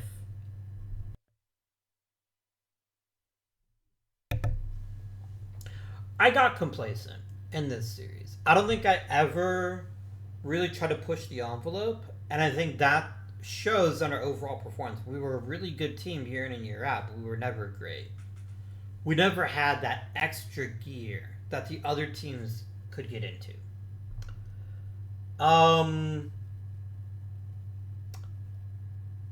Our pitching leaders. Here I think we'll see some more recent numbers. Woo Jin An had the best ERA in the history of our team with Mr. Young's this season. Quite high. Min Hyuk Shin had 90 wins for us. Then Jung Hong Young. Jae-Hawk Lee barely pitched for us and still managed to be one of our most winning pitchers. That's funny. Good old Shang Mo-Koo could never stay healthy. Nice. Actually, though, hilariously, look, top 2 in wins, top 2 in losses. Well, top 3 in wins, top 2 in losses. Jung's got a nice wins above 500. You'd love to see that. Eric Hacker. I don't even remember who that guy is. I don't know if he ever played in the majors or what. We did have the best closer in the history with Angel Felipe. Our team's history, anyway. The best pitcher by WAR is Jung. But there's Shin and Ku and On.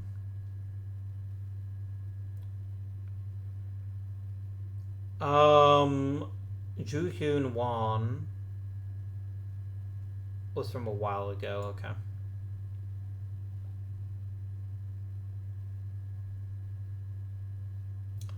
Jung had 12 complete games. That's crazy.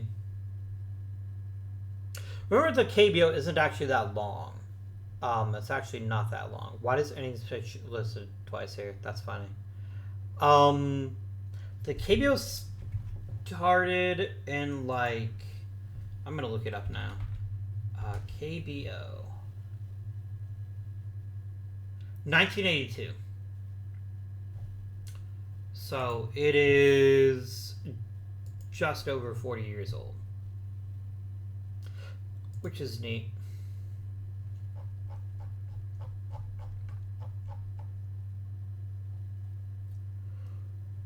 Oops.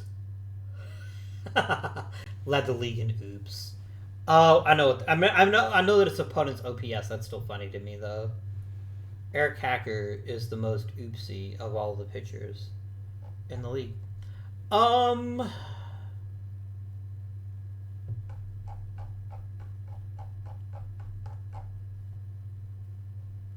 Draft history.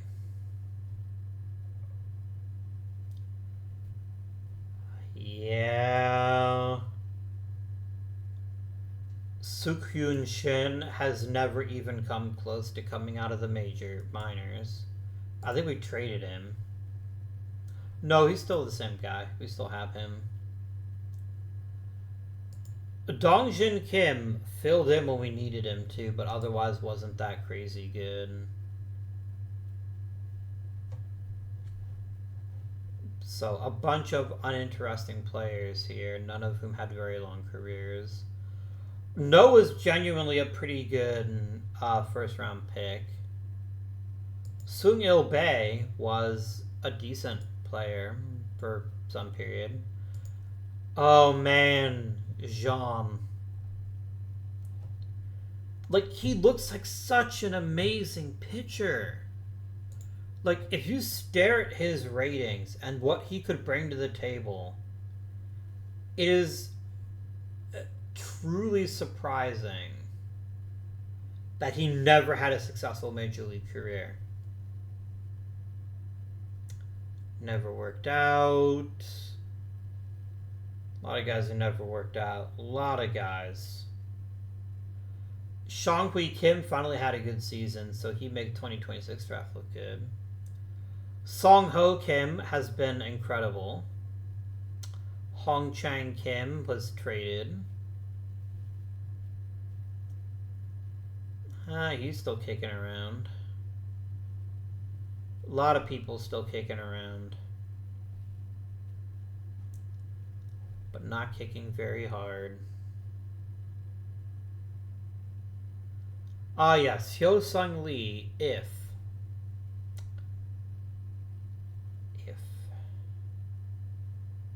Jun Hyung Kim has been really good. Hyun might be something really special too.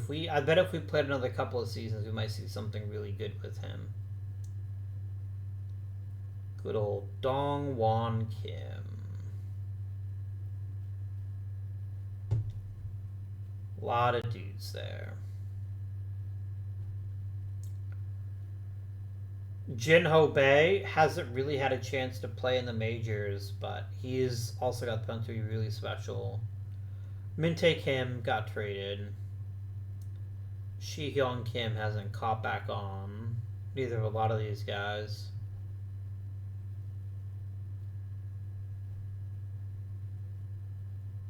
Dongju Kim is far away from the majors, as are a lot of these guys, or not even with the team anymore. Actually, there's a quicker way to figure this out. Junso Bae was Major League ready incredibly quickly. Just so quickly. Let's do my favorite screen. Let's do super default. Okay, so we drafted 1, 2, 3, 4, 5, 6, 7 position players here.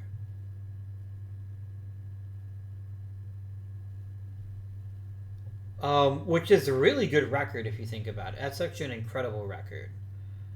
To have 6 position players, all be people that you drafted. Although some of these are lying to me, I think. No, they're not. Yeah, so 1, 2, 3. So that's 3, 4.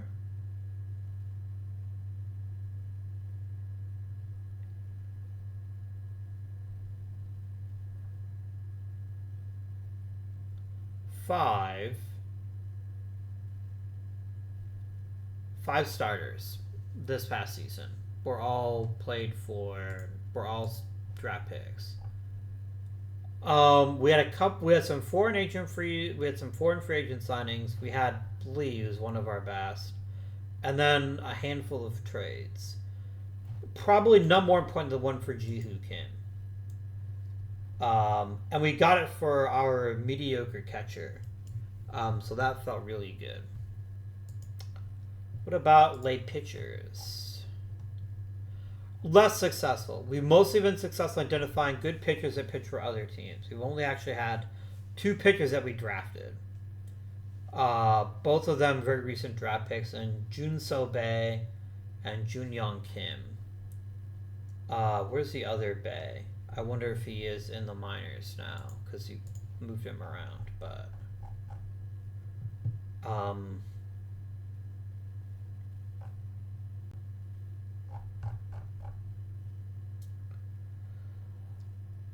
So what do I think about playing the KBO? Do I recommend it for you?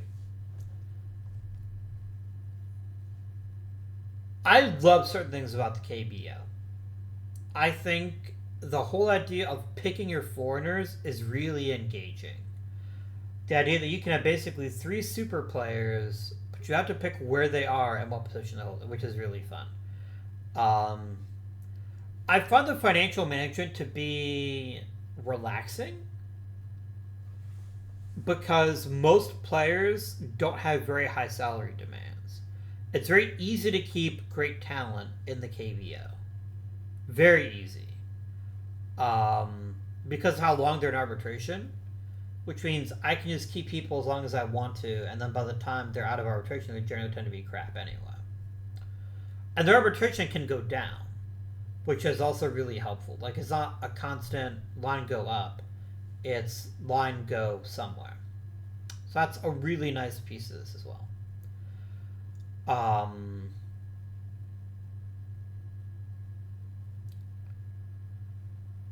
The 28-man roster, it kind of makes roster management less interesting because I think 28-man is too many for a full season. Especially in a league where, because the way pitchers are, you're not incentivized to have a lot of pitchers on your team. So, I do think it's interesting to see how KBO players tend to be versus how Major League players tend to be. Like, strikeout rates are always ridiculously high for everybody, almost without exception. Like, there's a real marketing efficiency if you can find a really good contact hitter who doesn't strike out. That player could be gigantic in the KBO. Truly, truly gigantic. And conversely, how few pitchers can throw strikes consistently. Which is very strange, which basically means that KBO pitchers, like, eat around the outside, but it works because because the batters swing at their shit. That could just be my team, though. Like, maybe other teams found a way to specialize in people who don't strike out and had much more success than mine. Entirely fair. I do think it's interesting to see how low the velocity is. I'm a little surprised, unless it's just culture shock, that some Major League players don't go to the KBO more often to try to revive their careers. Like, if you can throw 95 miles an hour, in the majors, you're a good pitcher, but you're not top percentile. You'd be top percentile in the KBO, especially you can throw that shit with control. That's wild. My number one complaint about playing with the KBO, and a commenter already recognized it, the names. It is impossible for me to remember who a particular player is without something really noteworthy to make me remember them. Like, I could probably rattle off a dozen players that play for my Oakland A's franchise. Not right now, because I'm... Well, let me think. 12 people who play for the Oakland A's franchise. Max Muncy, Paul Skeens, Sean DeWitt. Who else I got? God, there's so many more people to play for my franchise. Shea Langoliers, Tyler Soderstrom, Santiago Luna, Rodolfo Romero. That's 6. Chris McDevitt for 7. Shamar Pamphile. That's 8. Peyton Green for 9. Peyton Green might be the eternal A in this particular run through. I'm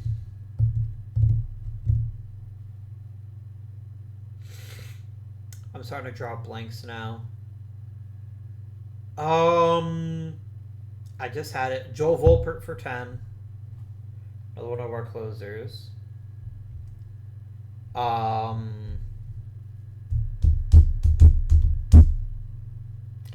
Who else? Chris Hughes for 11, the most random MVP I've ever seen in an OTP season I've played. And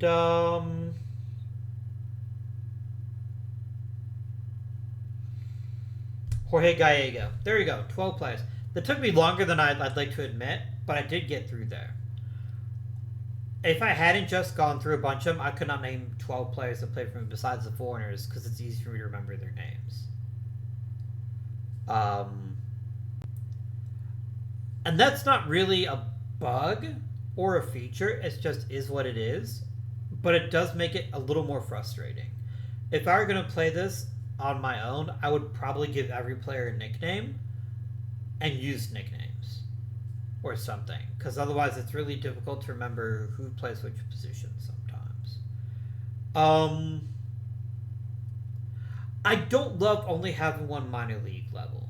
I don't know whether OTP recalibrates, but it seems like it's really hard for players to develop. Even harder than in the majors. Like, so many players just have no progress, which is really frustrating. I don't know if that's just the development engine, again, that's irritating me, or if it's genuinely hard to develop talent. Like, once I put people in the major leagues, then some of them kind of figured it out. But down here in the minors, like, you don't see players getting to around to 40 or 50 and being ready the way that they would be, say, in a major league sim. Also, this drives me up the fucking wall. I hate it. Why would you default to this? Default to nothing. That would be infinitely preferable to what if it showed you your exact same roster 8 times. How about that? How about no, Scott, 7 times. 7 times. That's so irritating. And then it carries over into the other franchise. Gross. Super gross.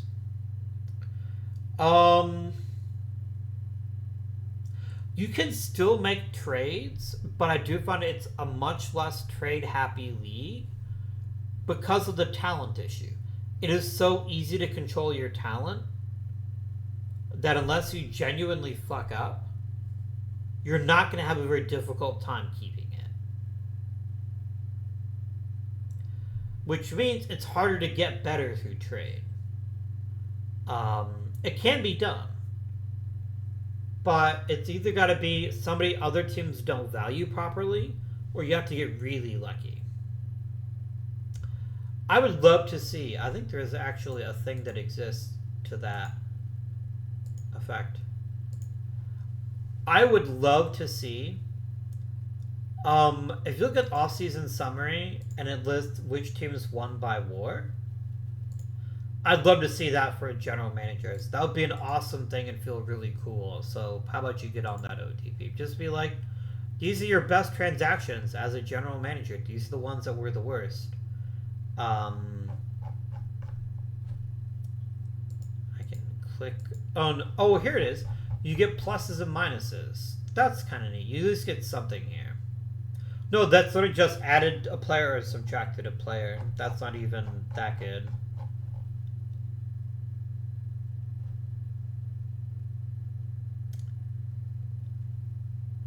Yeah.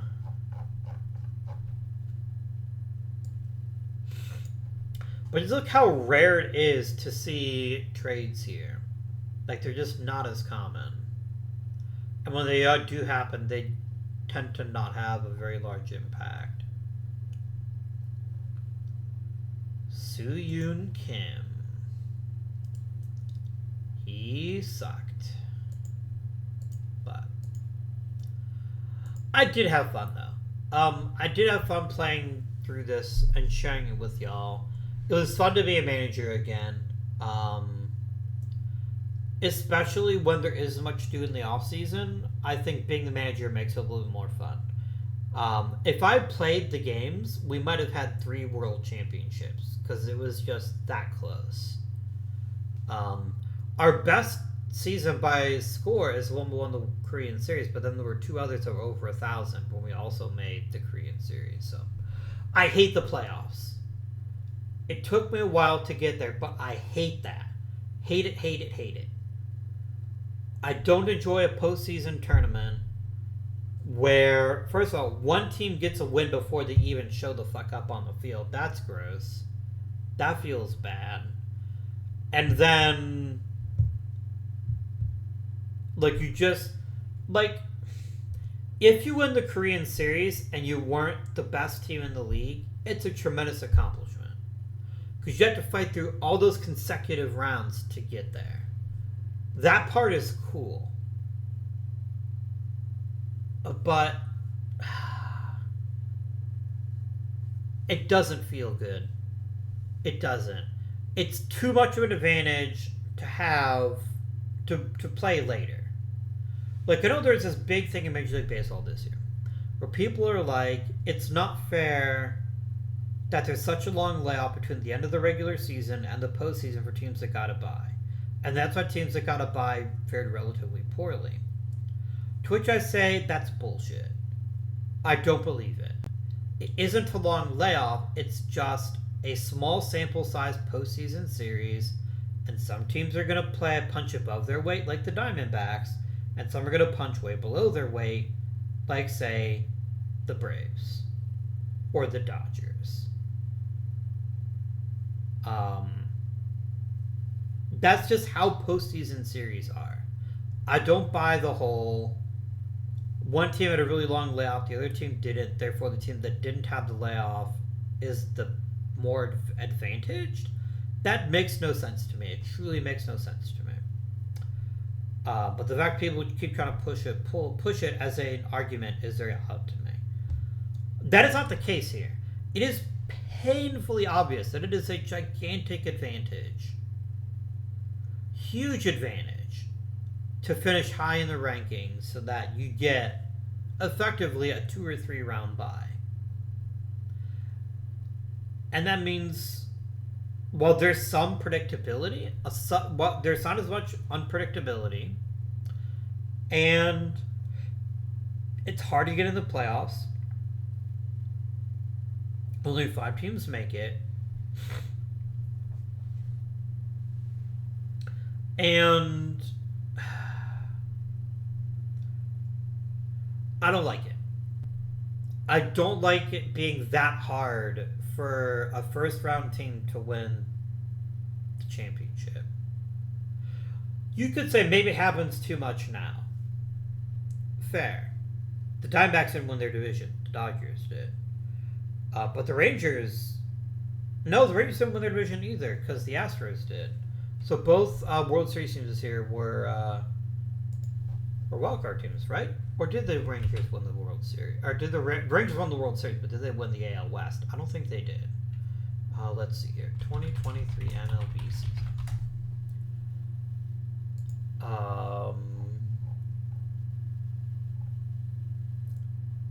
Oh, they finished tied, but I think the Astros got the head-to-head because it won. Yeah, that's what it says here. So yeah, but anyways, so I don't like the playoff format. I really don't like the playoff format. I like the draft not having anything to worry about contract-wise. I think that's very cool because you get to focus on who's the best fit for my organization, not who can I afford. That's a nice touch. I like that. Yeah. At the end of the day, it's still baseball. The rules are still almost identical. Except for the whole foreign player thing, which I think is the main gimmick, and the main thing I think you'd find interesting if you hadn't played it before. Would I recommend that you run out and start your own KBO franchise? Why not? I think you might have a pretty good time with it.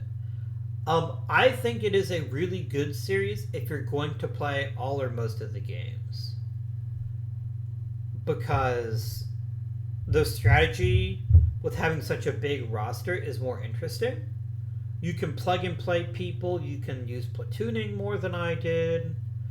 When you have an extreme park like I did, you're less incentivized to play platoon shit, but it's really cool. I think it's a great series to learn how to play the game on. Because you can handle this, I think you'd be well positioned to play in the majors. If you're wanting something to do for the first time, you're just picking up this game. You know baseball, but you don't know how to make the most out of your team. I think this is a great proving ground for strategies. There's some things I learned in this series that I'm going to start trying to be a little bit more incentivized for in my other series. Like being willing to move on from a player faster. Like here, roster management is so easy. Like I can kick people around to the minors whenever I want to. It took me a while, but eventually I realized if they're not performing, find someone who will.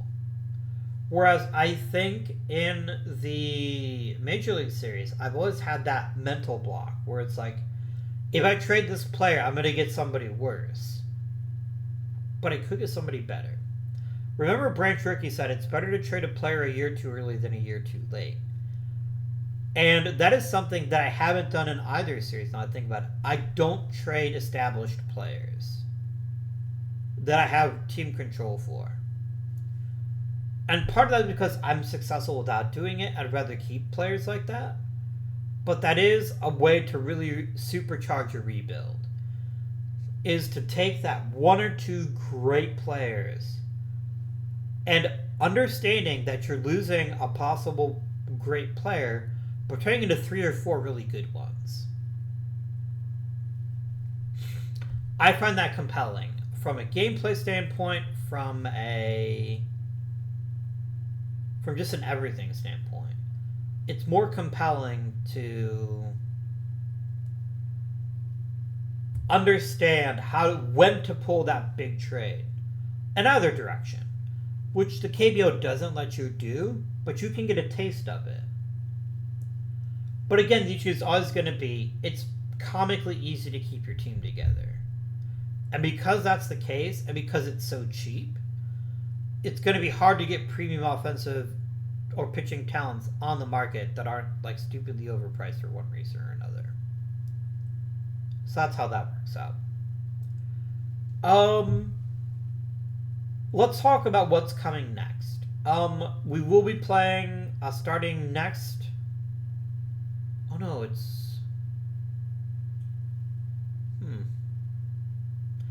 fuck it. I'll still do it. On Christmas, your Christmas gift will be a brand new series with the Boston Red Sox of the Major League Baseball League in 1920. with the Negro Leagues enabled and with the color barrier turned off. What I'm told will happen is when we get around to the draft, they should include both white and black players in the draft pool, which is really what I'm looking forward to.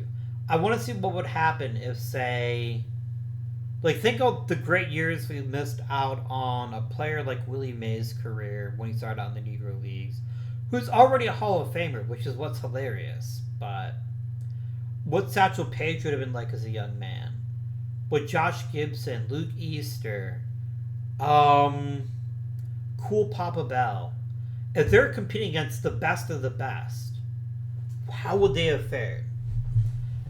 I find that incredibly fascinating. The parameters of that series are going to be 10 seasons with a team,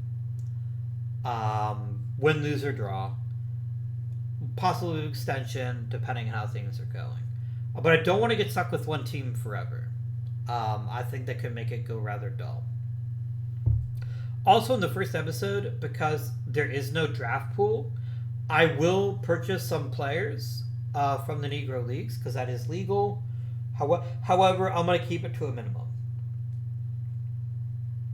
I might also see if I can just set it up to do trading instead. But we will see. I need to explore that a little bit in advance of next Monday's video. Wait a minute, this video is going on Christmas. That video will be on January 1st. I know how time works. No, I don't. Sorry. So, if you celebrate Merry Christmas, I should have said that way earlier. And thank you for spending part of your holiday with me. Whether it's waiting for the football game to start, or getting away from your family, or having fun with your family. Maybe you're seated around your TV with a roaring fireplace, watching this video with your friends and family. Maybe covering your children's ears as I use increasingly salty language. Truly, 2023 has been an amazing year. I've had a lot of fun with the channel. I hope you have too. And I have an extra special Christmas present coming for you, which is we're going to have another Wednesday video. I've finally gotten a few games in on Hexarchy, and I want to share that with you and let you guys see how that game works, so you can decide if you want to try it out for yourself. So, look out for that. But until next time, and until a brand new year, I want to wish you the happiest of holiday seasons to you and all of your families. Thank you so much for watching. I really appreciate all your viewership, whether you like, you comment, subscribe, or you don't do anything. Maybe you just sit down, open up your phone or your computer, click the watch button, and sit down and spend some time with me. That means a lot to me too. So thank you all very, very much. I hope you have an amazing holiday season, and I'll catch you in the next video, which will be coming out on Friday. So until next time, this has been Guardian. Thank you for watching, and I bid you good day.